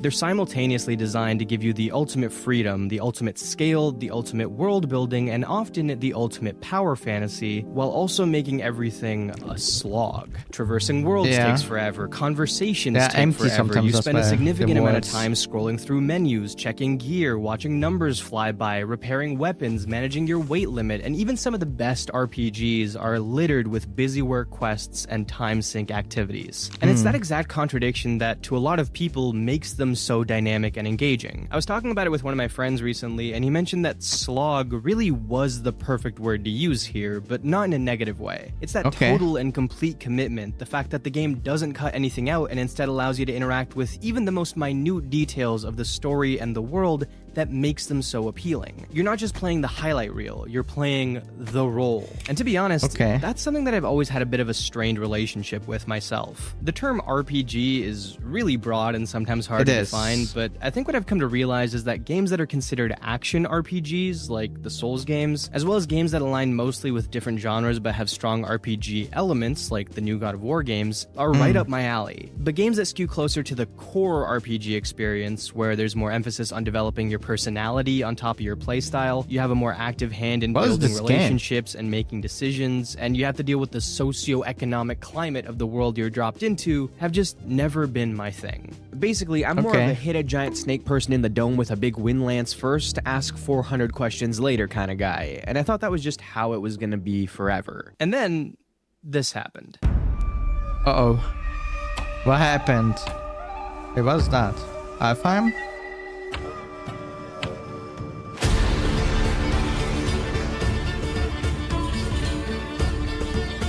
Wait, is it Kingdom Deliverance? I have a poster of them. Okay, I don't have it on the wall. Damn it. But they gave it to me on Gamescom. Oh, What's the dog doing? Hey, sorry. This is this is kind of an awkward spot for you to catch me in. I'm currently lugging some sacks of seeds over into this barn over here before I head off to shovel some poop out of a latrine. What? Why am I lugging sacks of seeds into a barn before I shovel poop out of a latrine? Good question. Well, I was playing Kingdom Come Deliverance 2, and I ran into these two guys talking about poetry or something in a tavern, and I sort of got roped into that conversation, and it started a side quest. Obviously, I don't want to spoil anything here, so I'll just say that I had to go find something, and then I had to find a guy to fix that thing, and he was kind of hard to track down because he was drunk and stuck in a tree, which was a whole other side quest that I had to do, by the way. And then when I finished all of that, I was finally able to ask him the thing that I initially came there for, and he told me that I had to get another thing, which I had to travel to a different town to buy. And then I brought it back to this guy, he fixed my thing, and then I finally got back to the two guys I met initially, but found out that I wouldn't get my reward until I paid off a debt, which included lugging sacks of seeds into a barn before shoveling poop out of a latrine. So, here I am. Typical sad quest. The end of a series of wild goose chases, fairly mundane fetch quests, and a laundry list of inconveniences. It's all been topped off with this, which has been going on for a long time now. 2 minutes. Yeah. So why am I having so much goddamn fun? Whoa! What the hell? What just happened? Okay. Making me show.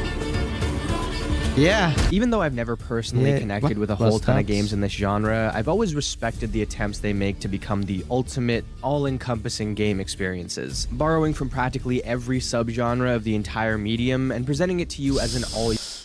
Man, I miss those RPGs, but I don't know if I should play them. They always consume so much time, and I just don't have it. I don't have the time. You can eat buffet. But with that goal comes a fundamental problem that needs to be solved. How do you make the boring shit not boring?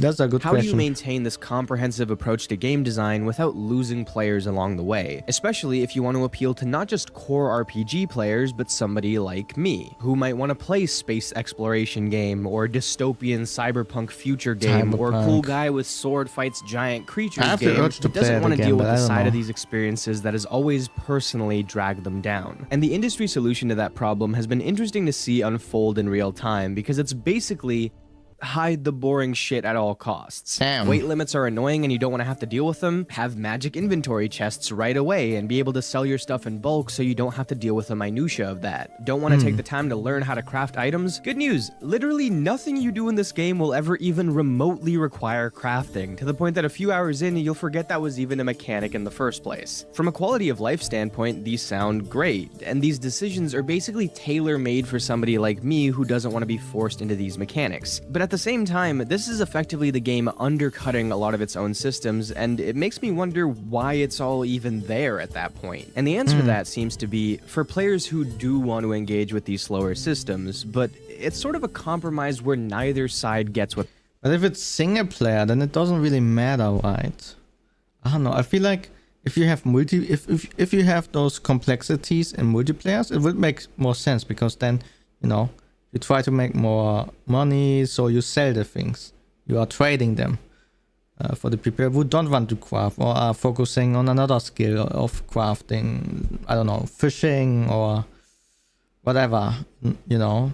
So I think it would make sense for these kind of games, but for single players, is Kingdom Deliverance was a single player game, right? What they want. People who want deep, realistic experiences are served half-baked ideas that are built to be ignored, and people who find this stuff annoying are still forced to have fringe interactions with them that almost makes them feel more frustrating to deal with. Like, alright, you want to have a weapon durability system because you want to be realistic, but you also... I hate weapon durability systems. I hate them so much. it's a good way to, you know, keep people active, but it's also annoying. Like in my own world, I would prefer the one without durability, because if you are grinding for the best weapon in the war game, you don't want to repair it for a fortune every time you make one hit, you know.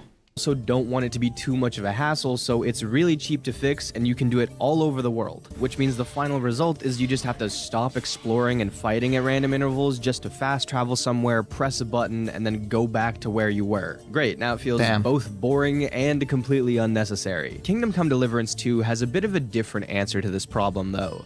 Okay. Force the player to deal with the boring shit until they realize that the boring shit isn't boring.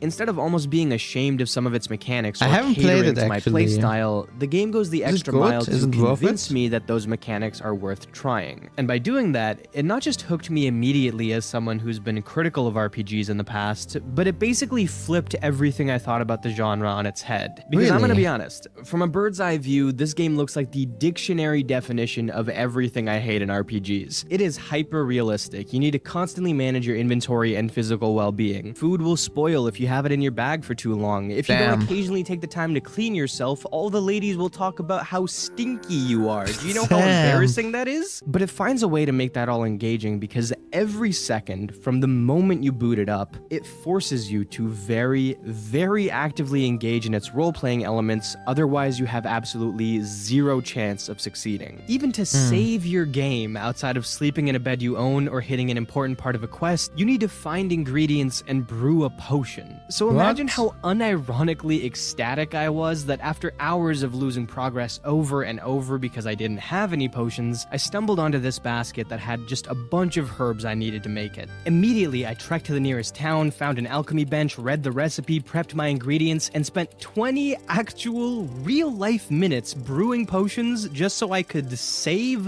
the game a few times. But even though this was a tedious process, it felt like a major win because this was my main priority. I obviously have to be able to save the game, so thank God for this basket. Basket. I don't actually know if this was my main priority because I also go hungry pretty quickly, so when I dropped into the game for the first time, I thought I should probably get some food first. Can't buy food though because I literally have no cash, so actually my main priority is getting my money up. Except nobody wants to talk to me because I'm bum-ass naked, so first I gotta find some clothes, but again, I have no money and no one is sympathetic towards me because I started the game being publicly shamed, so really my first priority should be to build up my reputation. But I can also do that by getting clothes that'll make people think I'm important, so maybe that is the first move. Although if I try and steal some clothes and get caught, it'll negatively impact my reputation, so I can't really do that unless maybe I save before I steal the clothes so I can retry if I get caught. Except hold on a second, I can't even save the game if I don't have potions, so what the hell am I even supposed to be doing here? The first few hours of KCD2 are basically a hardcore survival game. You can't even think about getting into the action or moving the plot along because you're just trying so hard not to die. And you also know that if you accidentally stumble into combat, you're gonna get turned into Swiss cheese. And what this forced me to do was face everything I didn't like about RPGs, everything that I found boring or would intentionally try to ignore or work around, and made that the entire loop for a while. I had no choice but to deal with it, and when I did that, something crazy happened. I stopped hating it.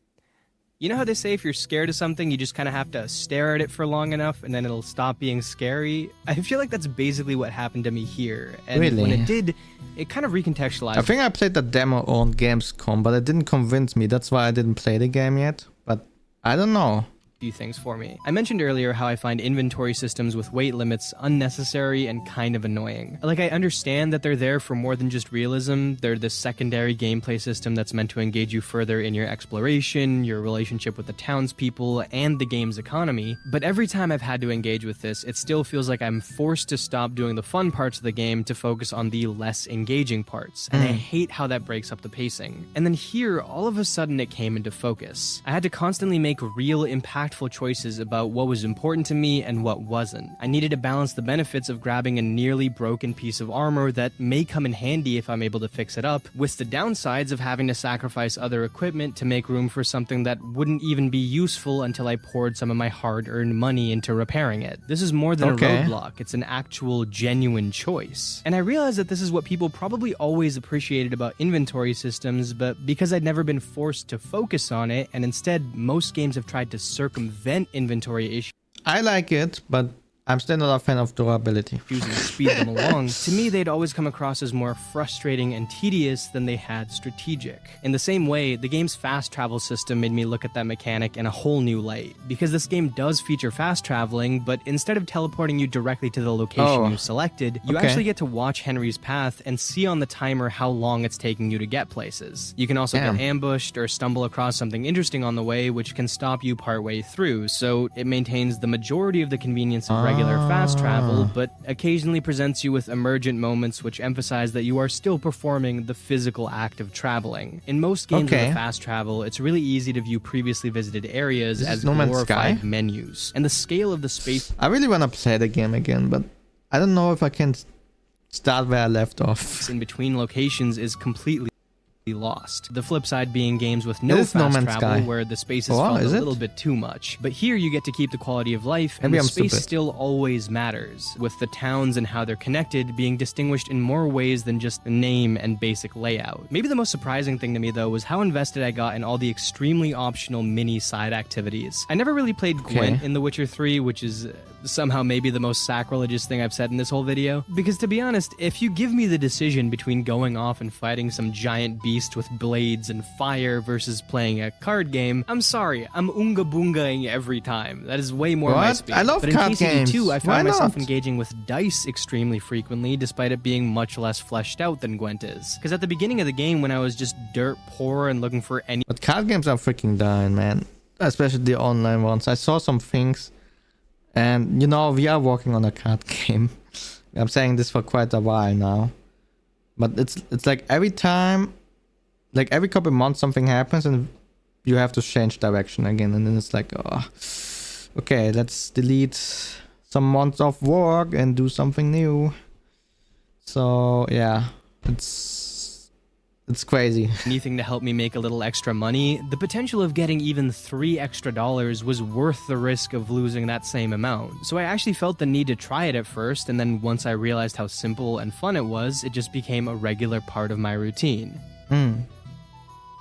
I think I just described a gambling addiction. Ironically, I think the fact that these other games had so many things that did appeal to me right away was the reason that I didn't connect with them in the way that I should have. I kept trying to play these games on my terms, trying to align them exactly with the experiences that I enjoyed growing up, because if I squinted, I could see a game that appealed to me, as long as I rejected the things that I felt were too slow or wasted time. But it's only now that I'm playing a game that doesn't really appeal to me, and it's giving me no other choice but to engage with these systems, or else I have to risk essentially wasting the $70 I spent to play this game, that I finally gave up that control and started playing the game on its terms. It also helps that not only was the game forcing me to pay more attention, but what I was paying attention to was a lot richer than the average RPG. Not only do you have very limited inventory space, your horse also has very limited inventory space, and coming across chests that hold your items, especially early on, is very rare. The vendors that you interact with also have their own net worth, and you can't sell them more than the amount that they can afford. Plus, you can only sell certain items to certain types of buyers, and there's even a basic haggling system for any transaction. There's just so much more to sink your teeth into here than you get with a game that's hell-bent on removing all the friction from the experience. And I think some people might hear all of this and assume that I'm trying to say that every RPG should be like this, with these deep, realistic, hardcore simulation elements. But that's not true. If that happened, I actually think that'd be kind of annoying. What I want is for more of these games to realize that by continuously streamlining the process and attempting to remove the friction entirely, you're setting up certain types of players to only appreciate one dimension of the game. instead of what you should be doing, which is getting them to appreciate the other dimensions equally. Leveraging struggle can really be effective for any game in the genre, like genuinely any game. In fact, some of what KCD2 does actually reminds me of another RPG I enjoyed a lot when I was younger. Maybe the one that resonated with me the most up until now, and definitely the one that I have the most hours in. And I think it's worth it to look at as a smaller case study, so let's take a quick detour and talk. I have so many hours in freaking Archage. Did anyone play this game? Oh boy. How many hours do I have in it? 2000? Oh my god. NBA 2K13. Wait, what? No, I'm serious. Why? Before playing NBA 2K13, the only basketball game I had played was Me Basketball from Wii Sports Resort, and the only other sports game I played was NHL 2K11, a game where you were able to create a player, crank him up to level 99 on everything, and just have him rip through every team you came across. So when I loaded up NBA 2K13 for the first time, and right away I saw the My Career mode, I just kind of assumed it was the same thing, and went into it expecting to instantly turn my player into LeBron James. Instead, the game winds up turning you into LeBron James. Junior. In My Career, instead of just making a character and maxing out all of his stats immediately, the stats you started with were god-awful, and you had to earn them extremely slowly through the course of your fictional NBA career. It is brutal. The better you do in the practice game, the higher your draft pick, so the worse the team is that you have to play with. And unlike 2K15, you don't even get to interact with big shot celebrities like Dion Waiters. Sounds like a wise fella to win in this league. You need all hands on deck. Ohio! Wait, who was that? Testified. That's quite a name. Welcome. Thanks for following. Check it. And honestly, thanks, man. Exactly. This was my favorite part of the entire mode. I remember I would basically play through My Career until my player got to a competent level of playing basketball, and then I would start it all over again. Because it was never really as fun to me to walk into every arena and drop Wilt Chamberlain numbers en route to an 82-0 season just to do it again next season. There's nothing exciting or surprising or unique in that. But even when you got really good at NBA 2K, starting a new run of My Career forced you to be a little bad still, and made you earn the right to move on to better places. Like not Charlotte. Now I should mention that when I got NBA 2K13, I didn't even really like basketball, and this mode was so good that it got me to watch the NBA in real life. And at this point, it's my favorite sport. I love the way they dribble up and down the court. Unfortunately, I did become a Dallas Mavericks fan, so it hasn't been the best time for me recently. But the fact that this game, and this mode specifically, had such an impact on me shows just how much I resonated with this structure, even as a kid. Interestingly, though, I'm reminded of a section of one of Drew Gooden's recent videos where he has a completely different Everybody wants to waste your time. Opinion on 2K's My Career, or at least the modern iteration of it. He talks about how gruelingly slow it is at first, and the fact that this is supposed to incentivize you to spend real-life money on speeding the process up, which is true. This was a thing back in 2K13 as well, but they have undoubtedly built the system more and more around microtransactions as the years have gone on, and in turn, the progress at the beginning has gotten agonizingly slow rather than rewardingly challenging. This is how the game wants you to feel. They want you to hate this part, because they know the more frustrating of an experience you have, the more likely you are to just... But isn't it single player? Skip to option 2, spend $40 more. So there's Bro, what the hell? very clearly a limit to how far you can push this. If you go from making the player struggle to practically stopping progress entirely, it loses all of its charm, especially if there are microtransactions involved. That's something that's always bugged me about the new Assassin's Creed games. The leveling system in this series is borderline gotcha, but in calculated doses, it can become so much more effective than a frictionless experience depending on what you're trying to accomplish with your game. Even still, it's interesting to see how a gameplay loop that I love can be completely hated by somebody else, and it's even more proof that there's no one way to design something. You can't account for everyone's preferences, but I really respect the games that are just okay with that. Speaking of, going back to KCD2, you can see the same motifs of struggle, friction, and mundaneness, not just in the gameplay, but also in the narrative. At a time when everything's getting bigger and stories are covering so much ground, this game succeeds by filling in every inch of a much smaller space. Damn. How long is he walking?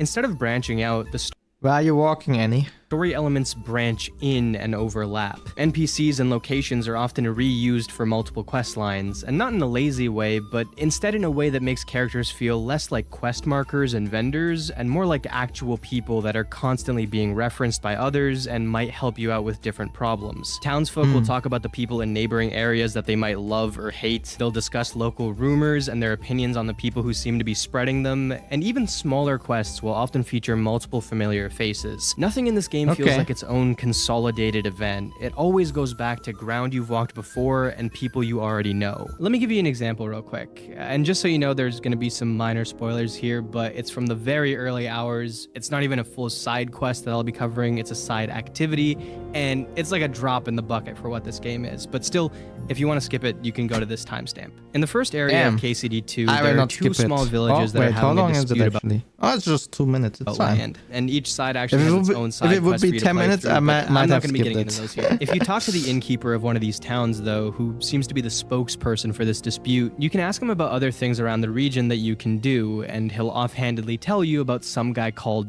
the Mouth, who's known for his tall tales around here. You can then go and find the Mouth and ask him to tell you a story, and based on some quick skill checks and your choice of which kind of story you want to hear, he'll eventually give you an earful. I chose to hear a story with a good moral, and he told me a nice little folk tale that I won't spoil here that involves a special but potentially cursed silver axe. He also ends the story by saying that it's all true and you can go check for yourself if you don't believe him. This starts a short activity where you can go to a nearby lake and follow the directions from the story to find, you guessed it, a silver axe. Unfortunately, it's broken, so you have to go to the blacksmith forge and repair it yourself, which is a whole mini activity that requires some patience. You then go back to the Mouth and tell him that you found the axe, and he's shocked, saying that he thought the story was fake the whole time and just didn't think somebody would actually try and track it down. Now, this is a pretty quick detour that KCD2 doesn't even consider a full side quest, even though it has enough meat for most other games to consider it one. Still, it's a really good showcase that even in the simplest of activities, this game is layering mechanics, areas, and characters on top of each other to create this massive web of dependent variables. Yeah, the activity itself can only reminds me a little bit to Black Desert, I think it was, right? Black Desert was also a nice game, but it's really repetitive after some time. I think I leveled until level 40 or 50 or something, and the monsters get repetitive, the quests get repetitive, and then I quit. I was like, okay, I have other things to do. When you talk to somebody who's already involved in a string of side quests, the conversation with the Mouth himself feels dependent on your choices and the skills you've built up until now. Finding the axe requires you to actually follow the steps of the story you were just told. The blacksmith whose forge you use is a key character for one of the main quest routes you can take, and smithing is an important skill that you can hone and develop separately. Every single part of this short activity winds up feeling deeply ingrained in the world and narrative that you've already experienced, rather than a fully standalone offshoot, and that's true with basically every other side story in the game, including the anecdote at the beginning of this video, which I still don't want to spoil, but this single fairly basic side quest opens up multiple others and involves 4 separate recurring characters. And to some people, that level of interconnectedness might feel like more of a nuisance than anything. If you're somebody that typically likes to just knock things off of a checklist instead of having all this extra tangential stuff to do, which is, you know, usually how I feel, this might sound like a frustrating level of dependency, but it feels less like the game is extending the runtime of an activity by making me do a bunch of busy work, and more like all the mechanics and quests are being properly laced together to support one another. This activity could have just stopped when I grabbed the axe and maybe found it in perfect condition, but with this extra smithing step, the reward for the quest feels more personally earned, this skill feels more useful to the quest, and the blacksmith and innkeeper characters make their umpteenth appearance in early side and main quests, each instance of which deepens your bond with those characters when they could have easily been forgotten if they were just blank-faced vendors. The game even does basically the impossible with this activity and takes something that I've always hated, the illusion of choice,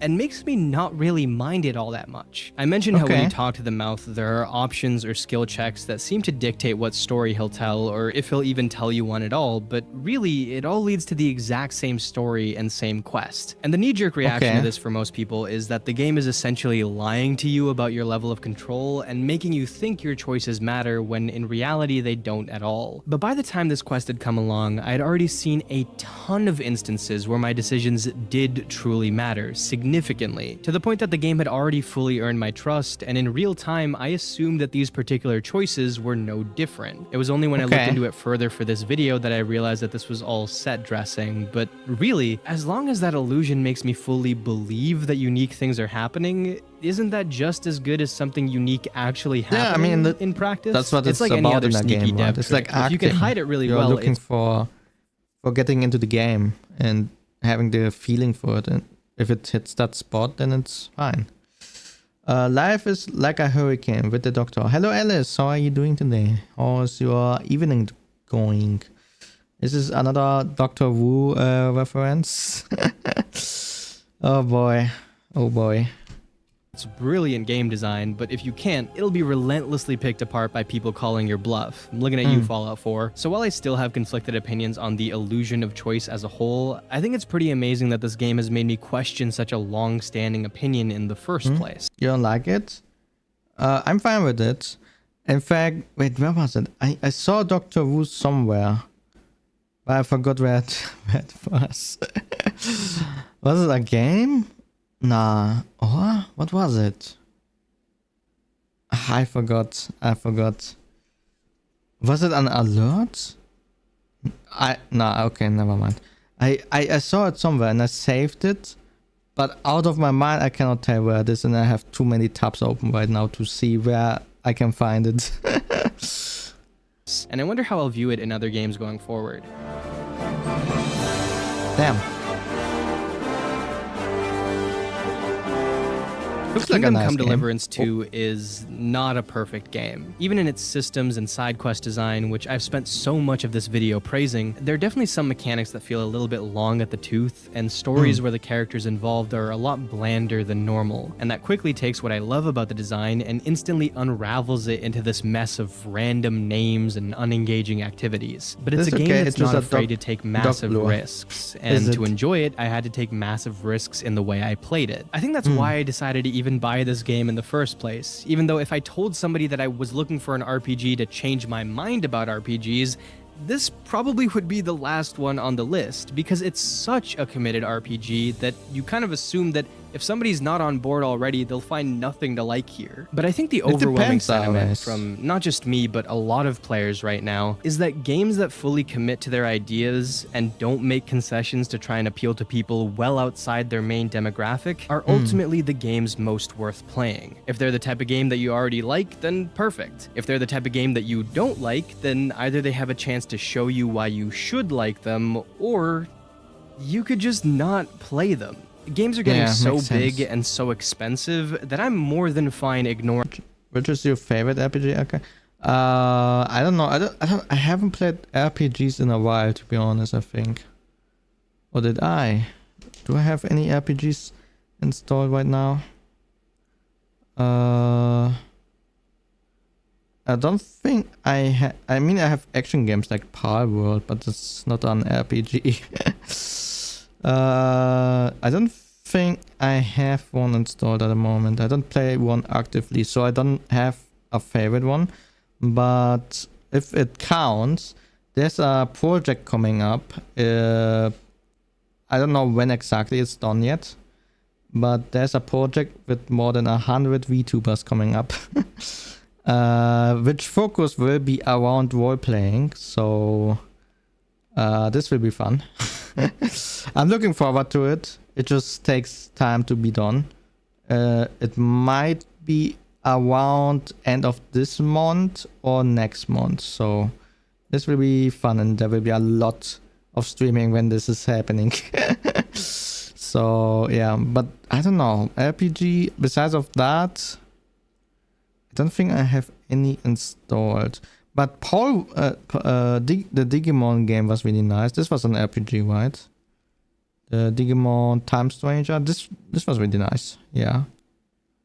Besides for that, though, I don't think we played any RPGs lately. At least I cannot find anything when I'm scrolling here right now. No. Yeah, which is a little bit unfortunate, but I don't know. I will probably check out more RPGs in the future, though.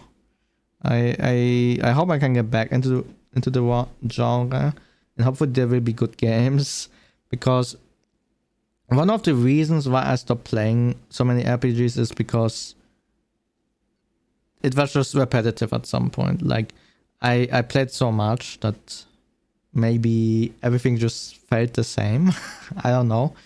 But at some point I was like, okay, why should I play this game? It looks like those 3 other games that I just played.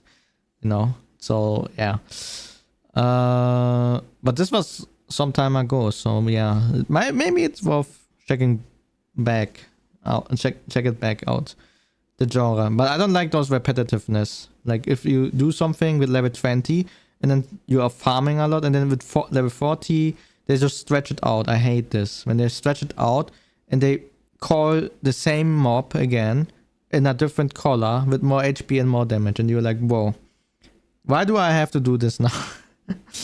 I'm not a fan of one that that one. can't pick a lane. I think a lot of people are, and that's why you see the brutally difficult RPG, the massive turn-based CRPG, and the deeply CRPG. realistic Oh no, Clair Obscur. We played Clair Obscur as well. This was also good. Yeah.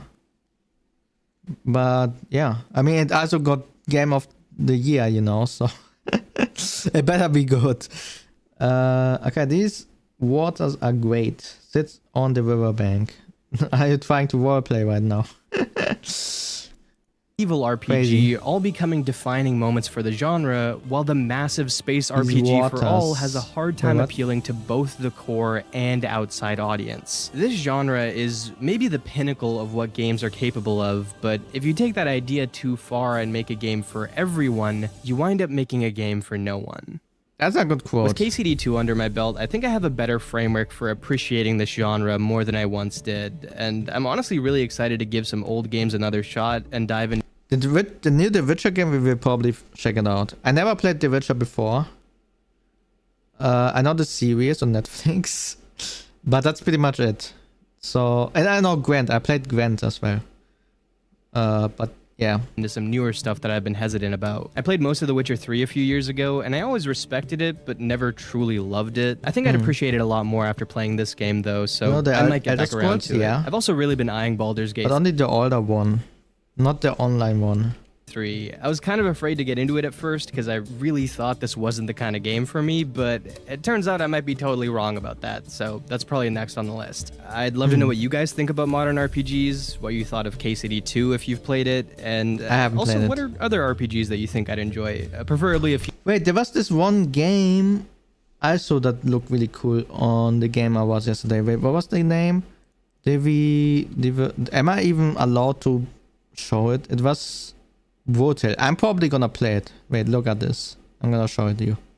Divinity, it's called, from Larian Studios. It's brutal, it's crazy, that's what we like. And it's not, it doesn't seem to shy away from, you know, crazy things. Like Morrowind and Oblivion. I played Skyrim, I think. I don't know. Hey, what are you doing?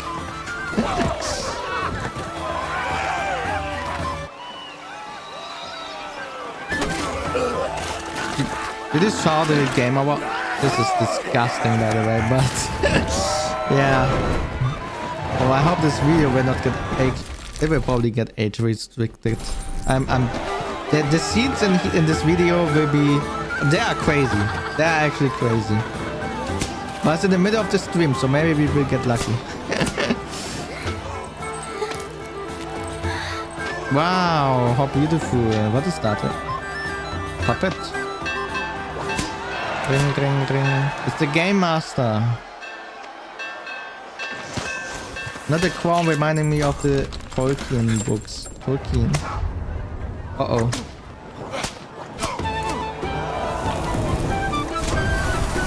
Let the man burn. Here we go. This will only get worse from here.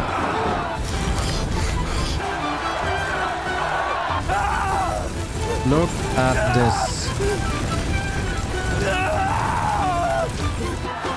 We will probably play this game. We will really likely play this game. It looks really crazy. But that's the good part about it, right? And yeah.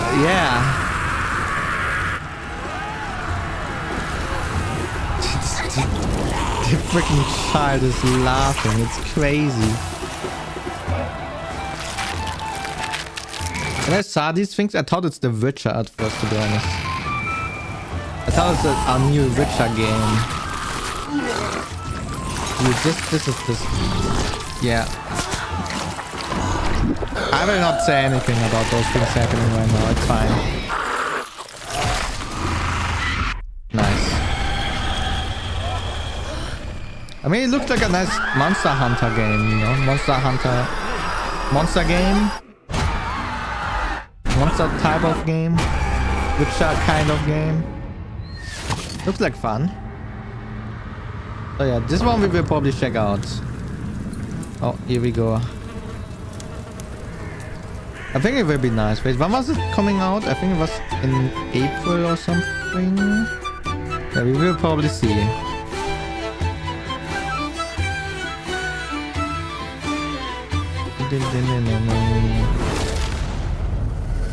Did it say... Wait, is there an age? No, they only show the website. Wait, there's no date. Twitter, Blue Sky, people are still using Tumblr? Okay. Interesting. Wait, there's no link to the website though. Okay, so we don't know when this one is coming out. There's nothing here. Baldur's Gate. Oh, maybe here? Get it now. Where is... Wait, is it coming soon? Is it coming soon? Wait a minute. Wait, what? Oh, this one is a different one, right? Ascent to Divinity. Divinity Original Sin 2. Steam. This is from 2017, so this is probably not the game. So yeah, it's not there yet and we don't have a date. I hope it's soon. Kind of. Soon-ish. But yeah. We will dive into a lot of RPGs probably in the next year. There are some good ones coming out, like The Witcher and that one, and yeah. So let's hope we will get back into the genre. And it's not dying. But yeah, I mean, right now, the dying for me, a dying factor is if the genre gets repetitive, you know, like I mentioned, like you don't play a game anymore because it's like the 3 other games you just played. So if it's getting too repetitive, too much, then yeah, it's dying. If it wasn't soon-ish, it would be later-ish. Yeah. But okay, we have some more. This one is called I Tried the Best Dying Steam Games from Y Games. Y Games. It's a 40-minute video once again. So yeah, let's see what's going on here. And we can already see Chivalry whatever number 2. So we can already see the RPGs in here. In the past couple years, I've played close to 200 lifeless games. Damn. But there might be something even better. More down, another one.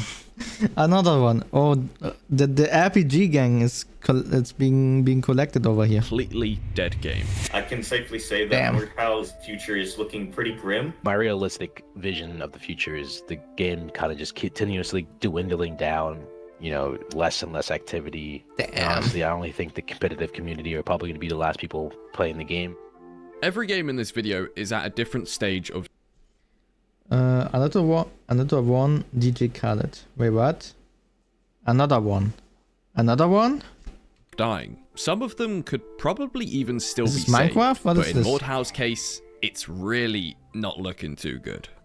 Oh yeah, and we also have Hightail coming on in 1 month. In 1 month, it's coming. Hightail. Mordhau. I knew 3 things about Mordhau before I first... Yeah, we already saw what's going on in this game. It's funny to be back. Bought it. It's a hack and slash game that's about 6 years old. It has a modding scene, And my mate Dan has about 30 hours on it. So it's got to be good. Me on my way It's to been about 10 months since Mordhau's most recent content update. And before that, almost 2 every new years Dragon since the Ball last new game map. comes out. Player numbers have been in Raditz? steady decline ever since Who's 2022. Raditz? And if it Is he stays from on Dragon the same Ball? path, it could be well below 500 by the end of the year. Damn. It was really fun while it lasted. Sadly, the game has died. And 1,400 hours? we may have to wait a couple years for the genre to be revived in some way. Damn. If more people were playing and the new guys could be put in matches with no He's the brother of Goku? Okay. Oh. I knew that, of course. No, I didn't. I watched like 2 or 3 episodes of Dragon Ball, I think. Yeah. I don't know. I'm sorry. Yeah. I would recommend it, I have but no right now excuse it's at the actually. bottom of a death spiral. But I didn't watch it. The But I first know the day opening. I played Mordhau, I learned a lot. Hey, It was obviously Chala. similar to Chivalry 2 in some ways, or but it something felt like that. I don't very know. different. I'm about 20 minutes into playing this game, and I'm doing okay, to be honest. 11 kills, 12 deaths, 11 deaths, 9 assists. Nice. I'm doing alright for a level 1, but like, just look at the other people in the lobby. There's only 1 or 2 kills, players I can 60 see that are kills. brand new to the game. I spent the first few hours playing official team objective servers, and after a bit of being a knight, decided It's to take okay. up Dr. archery. Wu would I might forgive change that. Okay, my that's roll good. up. If you I've will been forgive knight. that. Yesterday I was raider for a little bit. I might be a little Raider. bitch for this game. Oh. Good morning, incels. No one has a job. I have one to make your mother happy. Damn. Lovely bit of Mordhau at 9 AM in the morning. Damn. Nothing beats it. Oh, there we go. You made a hit, Little 112. but someone's aiming at Most him. of the time as Archer, you are being a bit of a bitch, to be honest. You kind of sat there, shielded by your teammates. You are being attacked by your teammates? Sometimes killed by your teammates. You try and make as many fights Damn. as you can feel like a Wait, two. what? I actually have more than 1,000 hours in Skullgirls, so I can't say anything. What is Skullgirls? Is it a Steam game? Skullgirls. I think I saw it, but I thought it's like a dressing game or something. Skullgirls second encore on Steam. This is from 10 years ago. What is this? Am I gonna get copyright striked? Let's go! Oh, it's like a fighting game. Interesting. Wait, there are probably other games like this, right? What is this? Brawlhalla. They are collaborating with freaking Attack. Okay, interesting. Interesting. Then we have the other fighting games. Wait, is this the only one? I'm pretty sure there were more. I remember seeing like Skullgirls 2 or something. But not that one. Another one. Skullgirls. Yeah, look, it's... Wait, no, but it's like a fighting game. Wait, this is the same?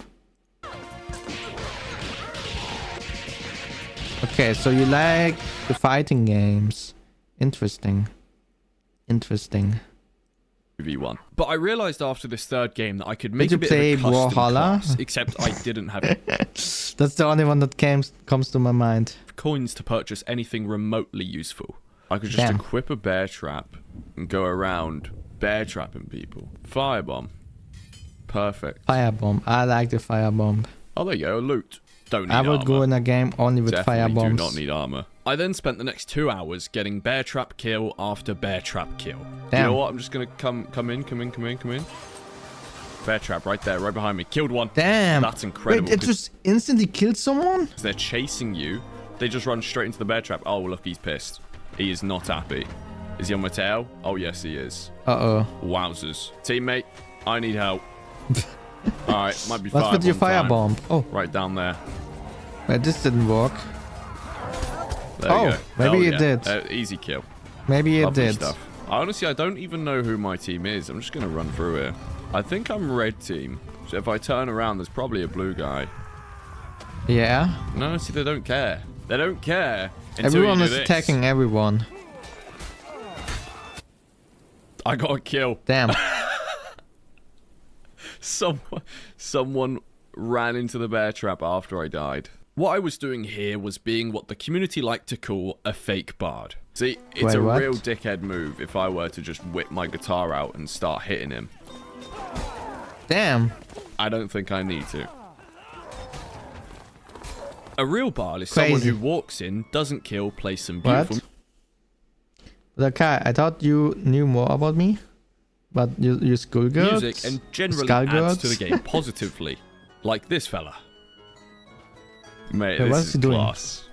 I had an interview scheduled for the next day with 3 guys from Charging Knights, a big Mordhau clan. So before that, I decided to join a modded FFA server, which ended up being a brilliant idea. It's like random shit. This guy's What naked. the hell? What the hell? I've just been Okay, which is my favorite color? Purple. No, wait, was it green? I think it was green. killed by a man I have to censor. I don't know. I have a duck maul. Dragon Slayer, that's But my brain is not fully working today anyway, so it's fine. Because I watched Game Awards. I had like 3 hours of sleep. Close, it was Jade. Okay, close enough. sick. I changed my choice because I remembered, wait, she likes frogs, so it's probably something around that color. This was my indicator. The frogs. Oh, you like that parry? And the cows. But you haven't mentioned any cows lately. What the fuck? Damn.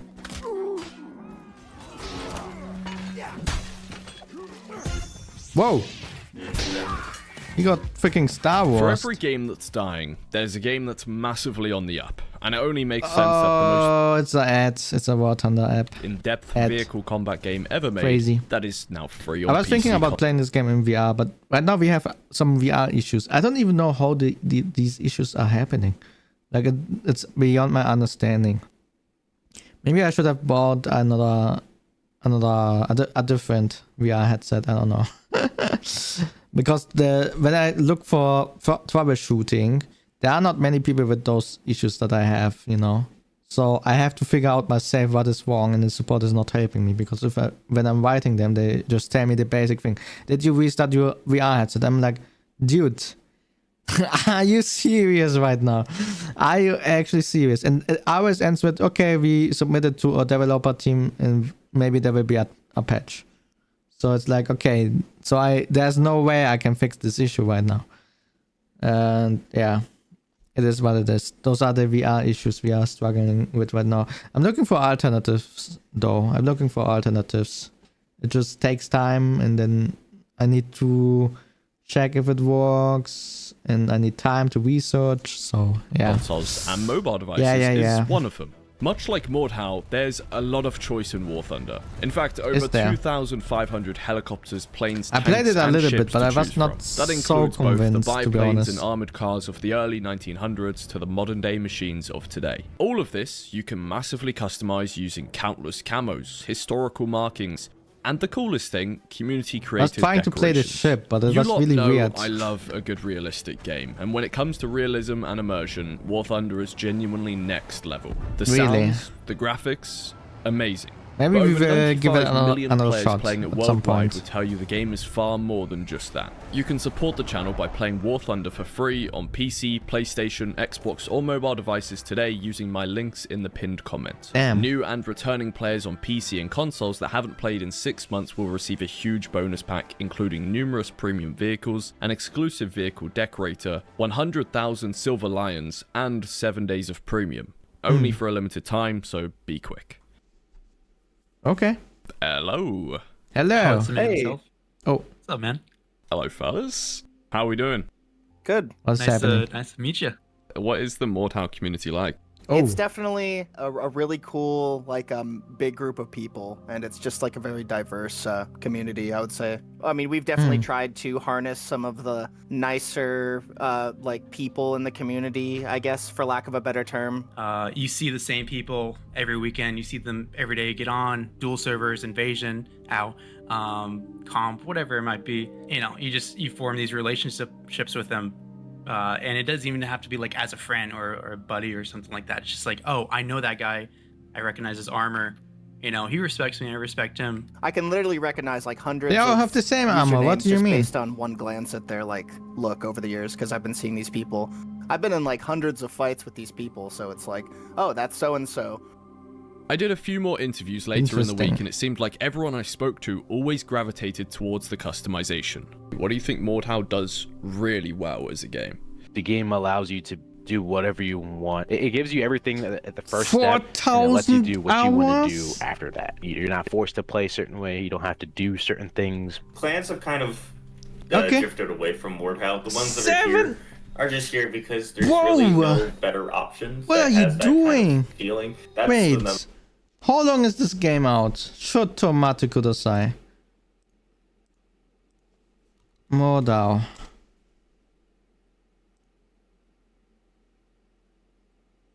(2019). That's, let's say 5 years since there was an interview, you know. So okay, 5 times 365 is 1000 days. He has 7200 hours.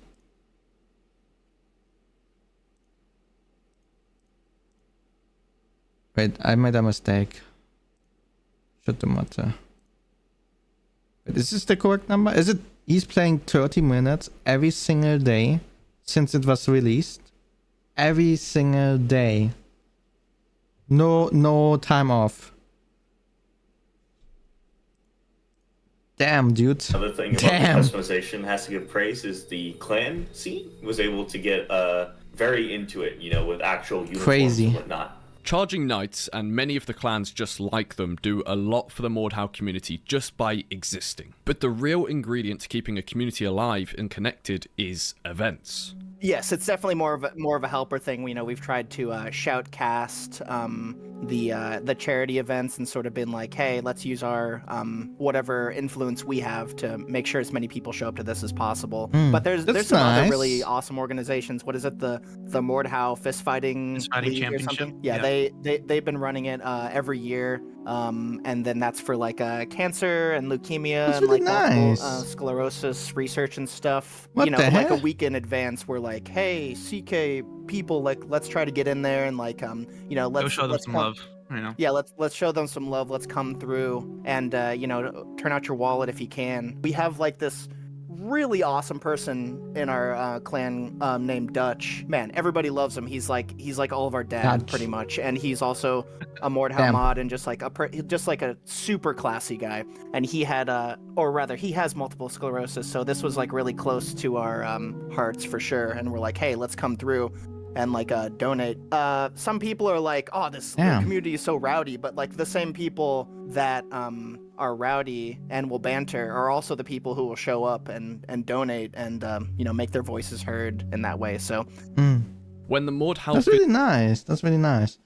Okay, why do you always feel that you're in the Twilight Zone? In the Twilight Zone? What do you mean?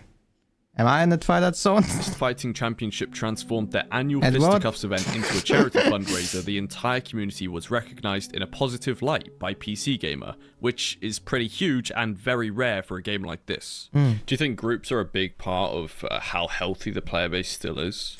It's Groups always. and community organization, Yeah. I still think is pretty much the pinnacle of player experience that one is going to get from Mordhau. Primarily because it's a common focal point for a lot of players to have some sort of shared experience or desire. Damn, everyone is just standing around willingness to dancing. play. And I think groups are inherently valuable to Mordhau because they're like back at in school. this day and age the most essential way Mordhau will keep itself going. I think CK has lasted so long because we just don't take ourselves that seriously. We're not like, we gotta be as good as possible and we gotta hammer home these how do I put this, you know, waves crash, wind blows. We just let shit happen. I could go through our list right now and, oh, he's married now. He has another kid, you know, blah, blah, Damn. blah. It's like this person You know, we'll moved to grow up. another continent. It's like, yeah, it's like, it's been a really formative 6 years. You know, a lot of people have people change. 6 I've years. seen some people Damn. that I didn't like too much grow into like really good people, and now they're indispensable. It's just cool for this game because it's allowed me to find a group of like really awesome people. And that's what life is all about. Real connections with people and stuff.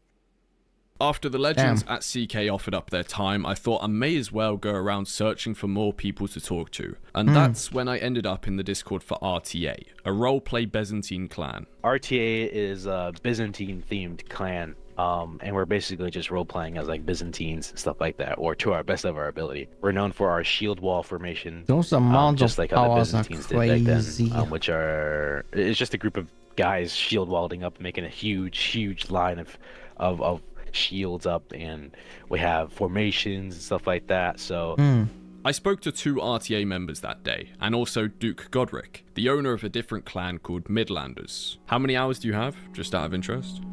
805 hours on Oh, that's fine. I have 4,302 hours.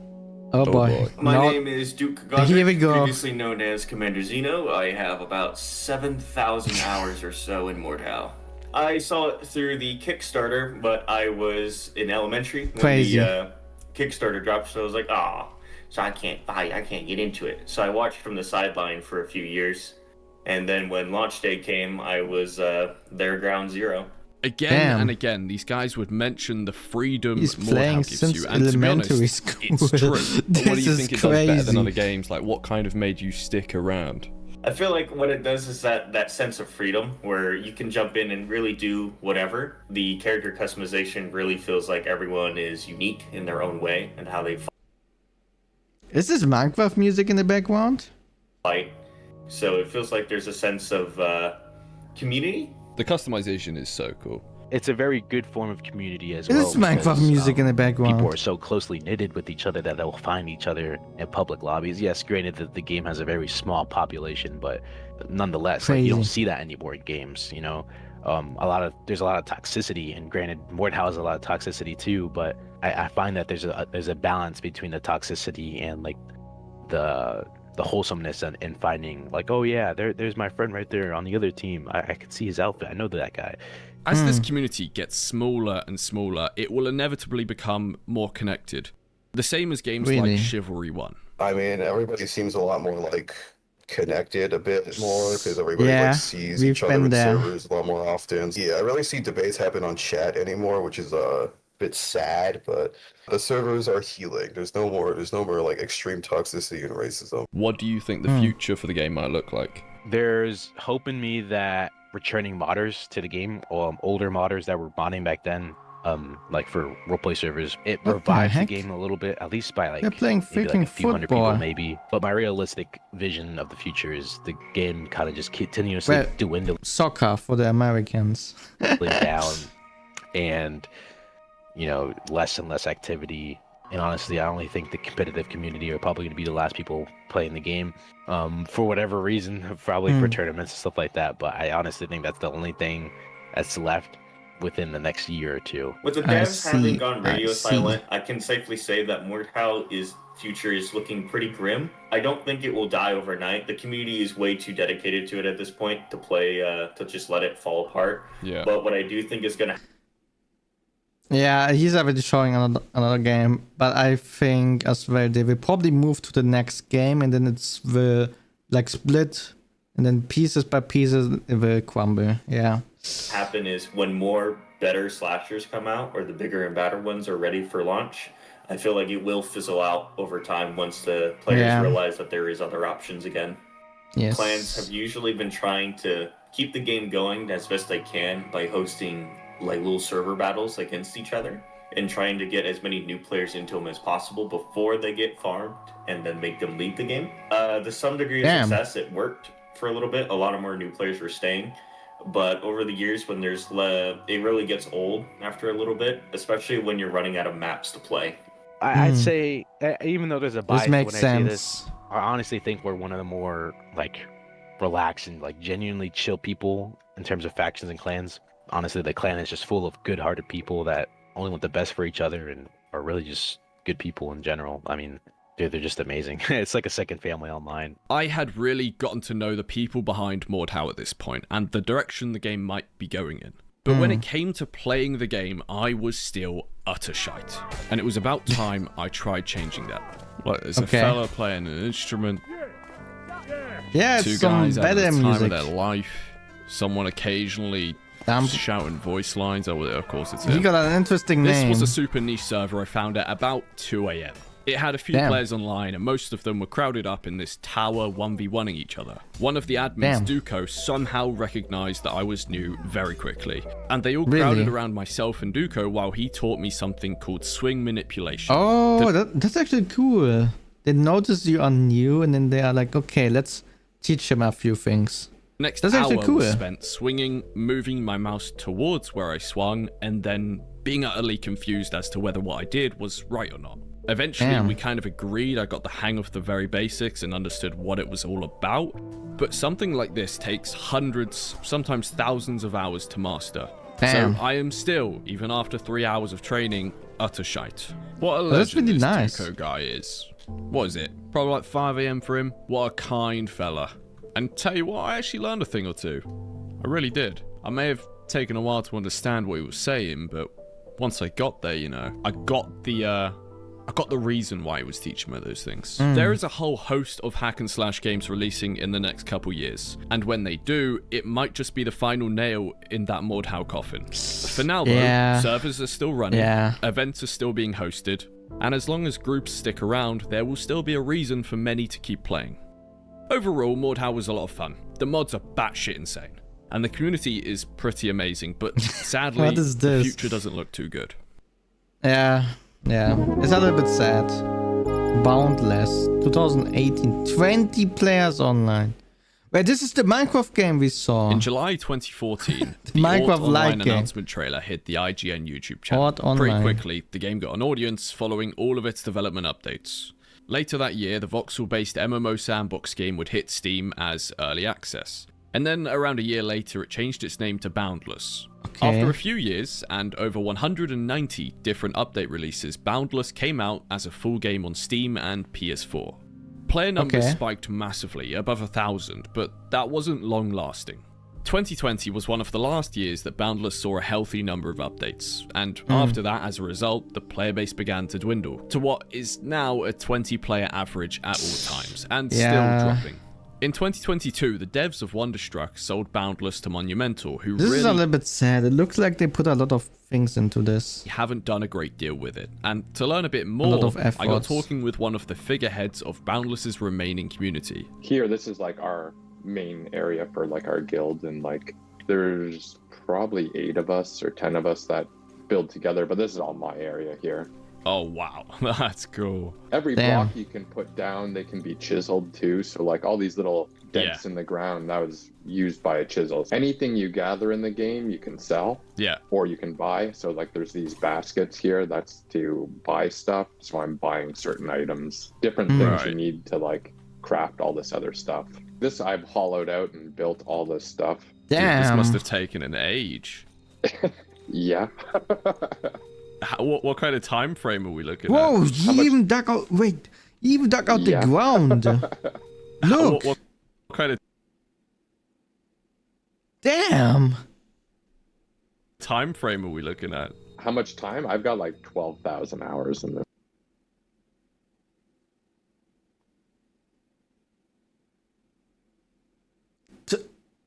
What? When did this came out? 2018? This is even worse than Modao. Or is it? Wait, no. It's not. It's probably around the same. No. Or? No. Probably like an hour per day or something like that, right? Same. It's crazy. Okay. So how old is this place specifically?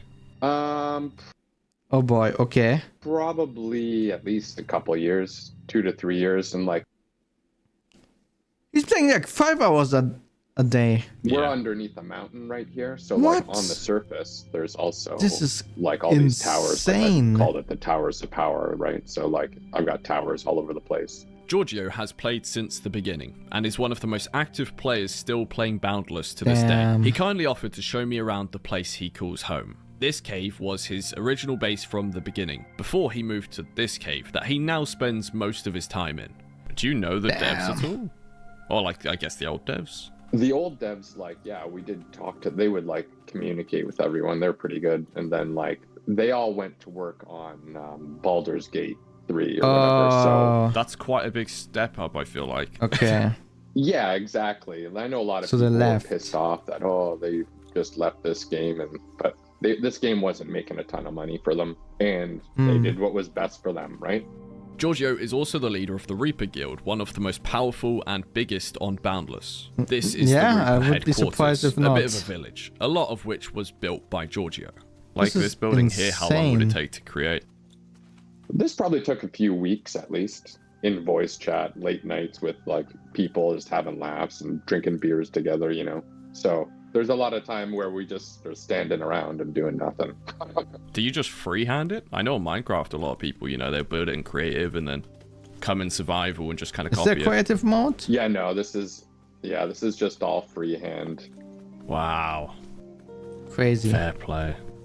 Some people have made some mini games and stuff like that you can play, and then like if you want to have a tournament, you could. Right. Does that ever happen? There has been. When there was more players, it was easier to do, but now that there's like a smaller player base and everyone's been around for a long time, so like. Wait, this video came out 3 months ago. Boundless Steam shots. Let's see if they had a small spike because of the video. It's still around 20 players. It's still the same. But this was 3 months ago, so September. You can definitely see they had more players. Like a couple players decided to join, then more, and then they left again. But yeah, they... Oh no, wait. It's in decline. Never mind. Yeah, okay. Yeah, never mind. This is not looking good. Giving out coin as a reward isn't that big of a deal anymore. How is this place still here? Like, is there no upkeep or totem you have to feed, or is it just permanent? Oh no, you have, when you place a beacon, there's fuel that you have to put in the beacon, but then you can also pay for Gleam Club, and that fuels your beacons automatically, so you don't have to go around to every beacon you have and fuel it. Okay, if I was a member of the faction Paradox, would you still appreciate me? Well, I don't even know what the Paradox is, but probably. I don't mind which side someone is on, to be honest. Survival craft. Yeah, for me, the side that someone is on doesn't matter. If the person is fine, then sure. Yes, he does some YouTube videos, and he's come up with actually different inventions that he's made. Kind of like what you would do with Redstone, but like Boundless. This is like a light switch that uses liquid, and damn, if you're in the corner, you can like kind of jump up, and it's because of the way the block is chiseled. Okay, maybe do the other corner. One of them is for extra high jump, and one of them is... there you go. Yeah. After touring some more of his creations, Giorgio took me to a build that was ever so slightly impressive. Trier. So this is a freaking town? Whoa! Wow. Whoa. Yeah. Who's it by? Well, this was originally by a player named Blitz, but she quit the game for a while, so she just let it go to whoever wanted to come get it. So someone else came and plotted. Oh, so someone else owns it now. Yeah. And here's another one with an absolutely mental amount of hours poured into it. This one was by Percorus, a player that has left the game like many others because of the lack of updates and generally stale state of events. Like, it'd take a second to load in maybe, but like, look at this build. It's so insane.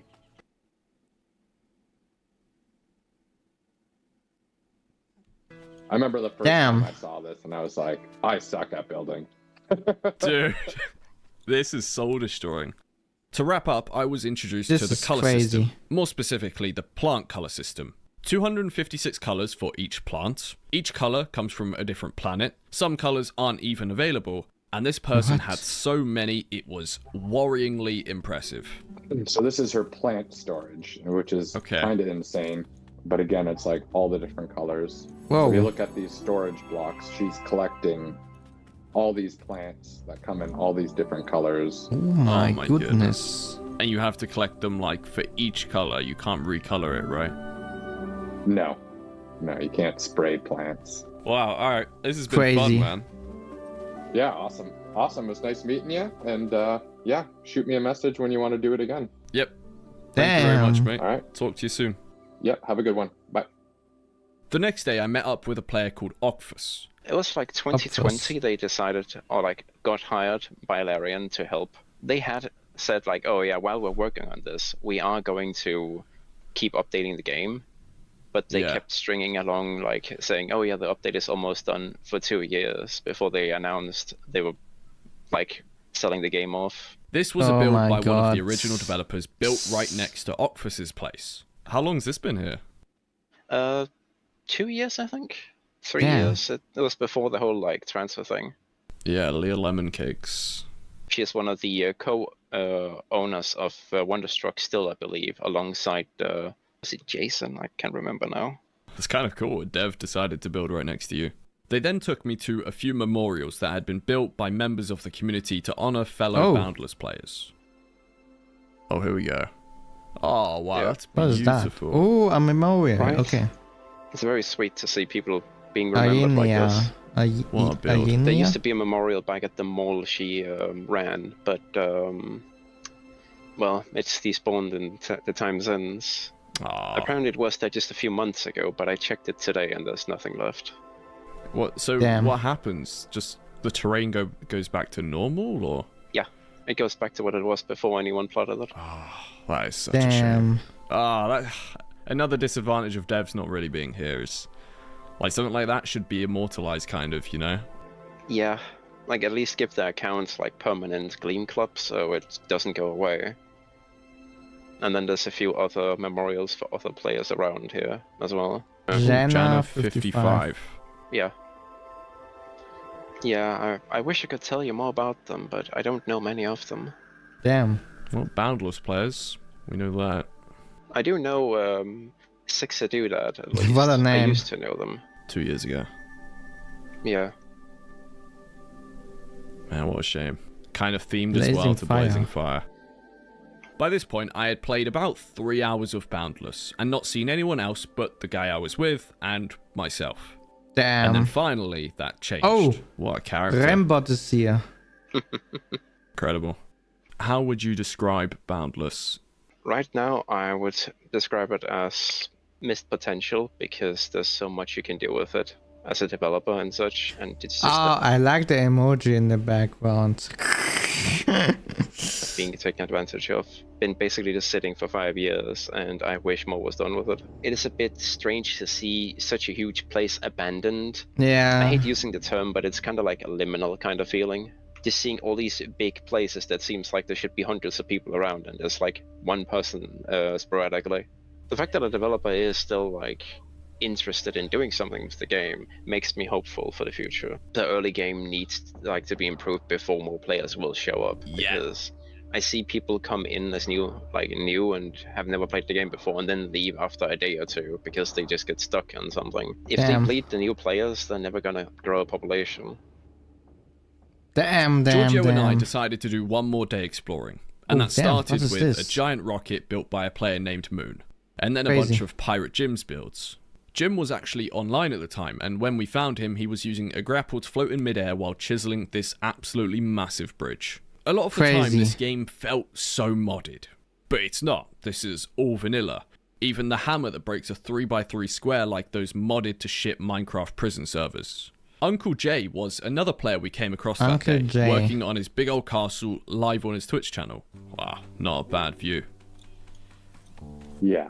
The textures he's used make it look so good. Yeah, it does look crazy. Oh, yeah, he is streaming right now. He is? Wait, what's his like, Uncle J 1UP, I think it is, on his Twitch. Oh, I see him, yeah. Oh, nice. Yeah. Oh. He's just sitting there. How old do you think this castle is? He's got to have been working on it for a while now. Oh, maybe a year. When did you first start playing Boundless? And how did you find it? I started October 2018, and my buddy actually he knew about this game coming out, and he knew I played Minecraft, so he pretty much got me to get the game. The person I spoke to earlier today has quit and has been in that situation for a while because there's no updates. Yeah. So how come you and many others haven't? Honestly, I just like building this. I could build on Minecraft, but it's not the same as this. It's just, I like hanging out with like my friends that I have met in the game. We'll get in voice chat together, and on the weekend have some beers, and we might have a hunt, and then we'll all go and just hang out for a while afterwards. Yeah. Damn. The people are cool. How many hours roughly do you think you have on this game? It's over 12,000. Everyone is having so insane numbers of hours in these games. It's crazy. I don't play any other game though. That's the thing. Once in a while I'll try another game for a bit, but like, I don't know. I'm not as good as I used to be. When I was young, I was good at video games, but you know, I'm older now and everything's too fucking fast paced for me. Yeah. Thank you so much, man. Resolved. Thank you. Yeah, no problem. Have a good night. Take care. Yeah, you too. Bye. Crazy. After all of that passed, I took a portal out of Reaper's headquarters, built a house on a hill, and tried my absolute best to get a hang of this whole chiseling thing. I'm a massive enjoyer of this smart stack system they have, where if an item is the same type, but not the same thing, it goes into this little group and you can carry a bunch of them in one single inventory slot. That is such a good little system. And it's automatic, so you don't have to like manage it at all. It's sometimes really hard to tell like what block you're looking at, and then you just kind of mess up. It's a little bit annoying. And then the block you're aiming at doesn't get destroyed. Like there's quirks like that which make this game a bit annoying to sometimes play. Uh-oh. Jesus. Mate, this has given me a newfound respect for all those mental people who created those builds. Like, yeah, I'm really struggling here. I'm putting in work and I am messing up at every turn. What the hell was that? Oh my goodness, they scared me. Holy shit. Someone's just kind of stumbled upon my base. That's kind of wholesome. Quirrell. This looks pretty new. Do they mean it looks shit? Quirrell was a player I had never seen before, but they were nice enough to bring me half an inventory of signs. Mate, wait, what? Tell you what, it's coming together. I know it's kind of like a blurb of one wood color and there's nothing much more than that. It's looking a bit abandoned, but it's got character. This is definitely a work in progress, but you know, one day, just like many builds, it'll maybe be finished or possibly destroyed and lost to time.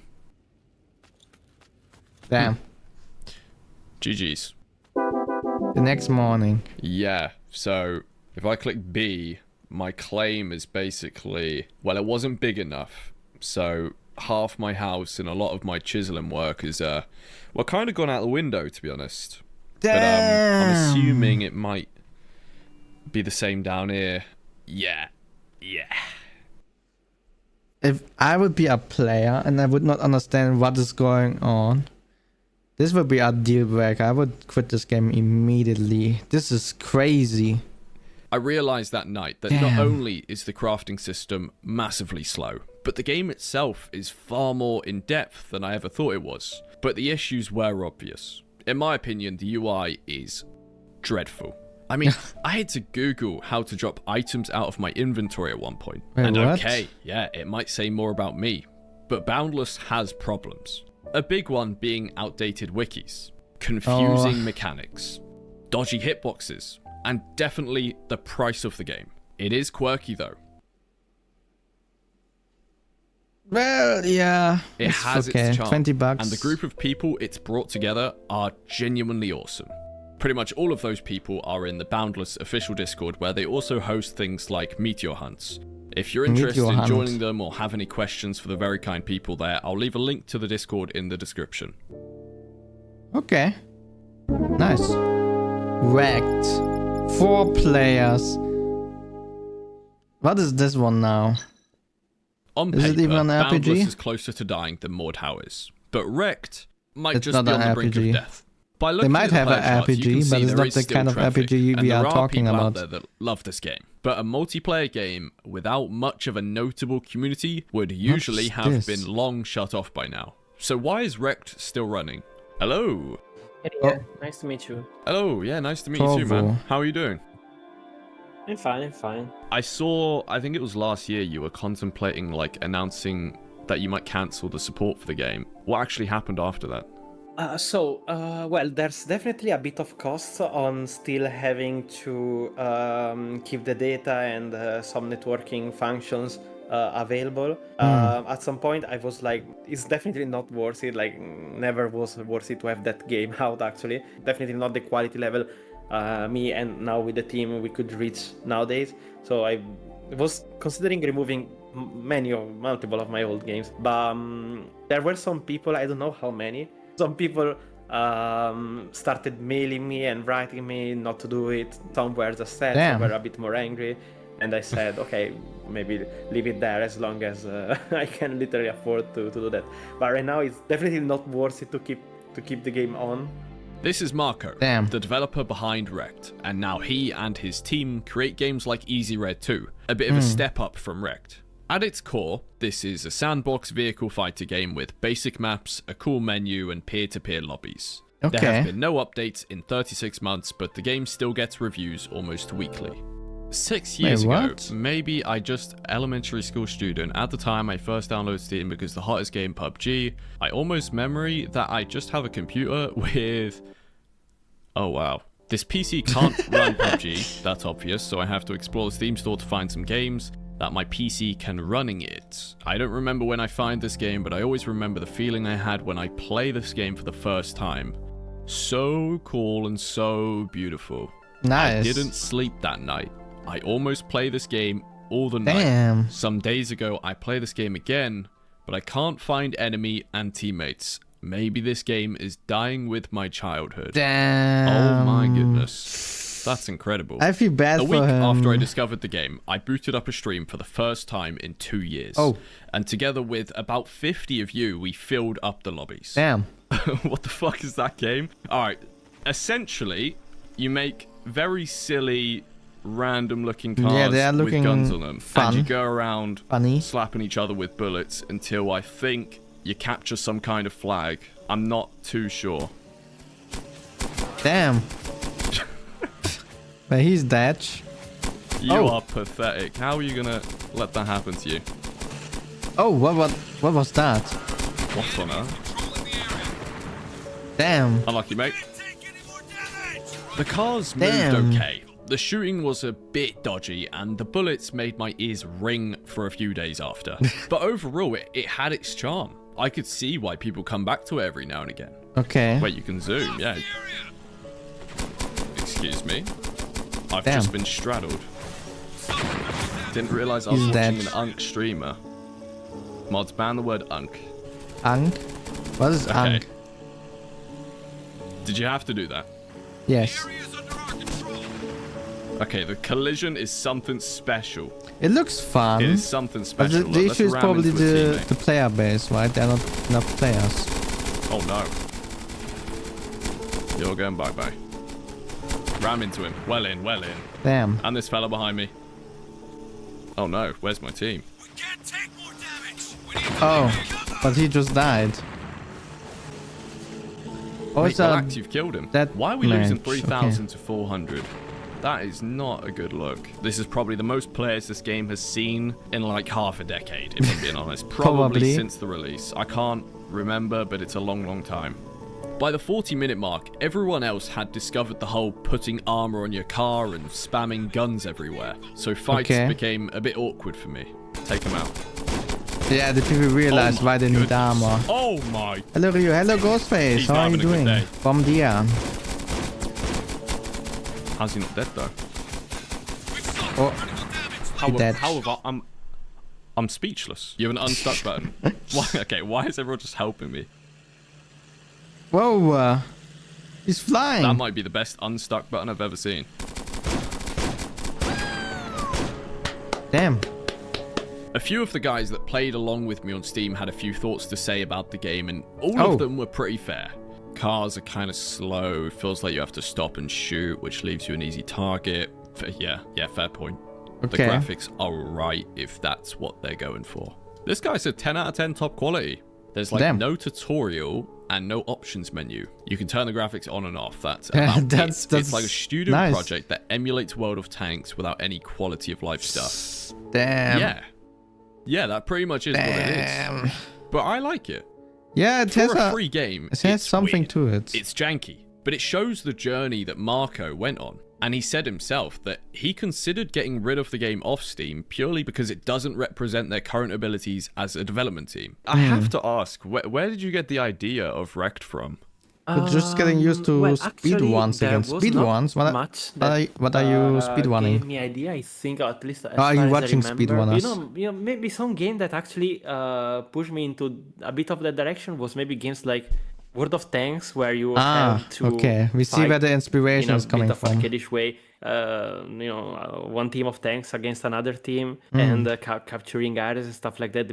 The idea of the gameplay definitely came from that, but I wanted the tanks itself, in that case the vehicles, to be Mike Tyson Punch Out, quite sandbox to a degree. Wait, like real life at first, because it doesn't really hold your hand, but once we got used to it and we all started customizing our cars and shit, it was like actually awesome. I'm very glad to hear. Considering the game was like super prototype, like it was done in I think 4 months, 6 months, something like that, and then I was like, okay, so this is the kind of public I can get with a game like this, and then I just skip to the next one. Can I ask, like, how much does it cost to keep it running? So it's a game. Not too much. Damn. It's probably like you got a NES? 50 That's euro crazy. a month. That's still like a chunk of money, though. Or are you using an emulator? I was considering to, lesser move it, who's gonna play, but again, in the end, don't feel too happy to remove something that people are still playing. Thank you a lot, Rie. Yeah, good to speak to you, man. He's a cool guy, Marco. Thank you. Have a good one. Bye. I'm planning another event just like this one, where we all join an almost dead game to bring some life to it for possibly one last time. You can join my Discord if that sounds fun. Again, big thanks to War Thunder for sponsoring the video, and to support the channel you can play it using my links in the pinned comment. War Thunder is free on PC, PlayStation, Xbox or mobile devices, and there's a huge bonus pack for new and returning players alike. Available only for a limited time, is this World of Tanks ad right now? I want to give a big thanks to the channel members that have joined recently. It's another way to support the channel and get access to a Discord chat channel exclusive only to members if you're interested in that for whatever reason. You for can now, use I'm API gonna for go that? back to playing Nowadays. abandoned, forgotten about, and straight terrible Steam games. If you have any games that should be in a video, send them to me on Twitter or in my Discord. And maybe subscribe.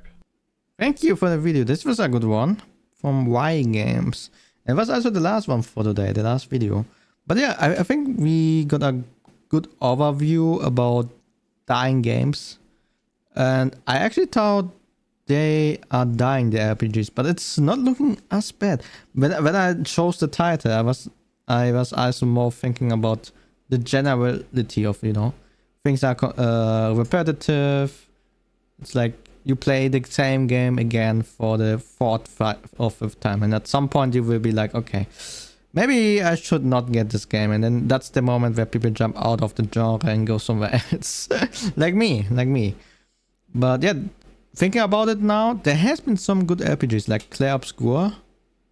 The new Witcher is coming up. The game I showed you, the Divinity or whatever, seems also like a interesting game. So there are some titles we are excited about. But will they be good? That's the other question. But yeah, let's see. I definitely think though that the free-to-play RPG titles, they are probably on the low. I'm pretty sure they are on the low. They are probably not.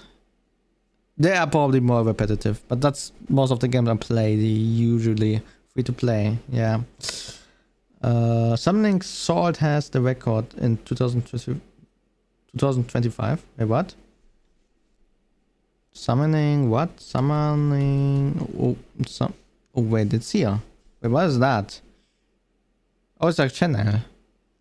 How a perfect speedrun was finally beaten. Ah, okay, he's doing the speedrun videos. Okay.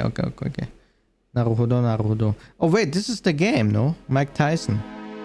Shouldn't matter. Single punch. Is this the game? Was a perfect Tyson fight. It was the first time it had ever been performed. Damn, okay, interesting. But yeah, for today, I have to call it a day. Especially because I will be waking up early tomorrow. So yeah. Maybe we can check out speedrun videos next week. Actually, this is not such a bad idea. I still have some videos on my list. Wait, what is next week? Next week is the 19th. Maybe. But yeah. For now, that's it. And I will probably do a few more things.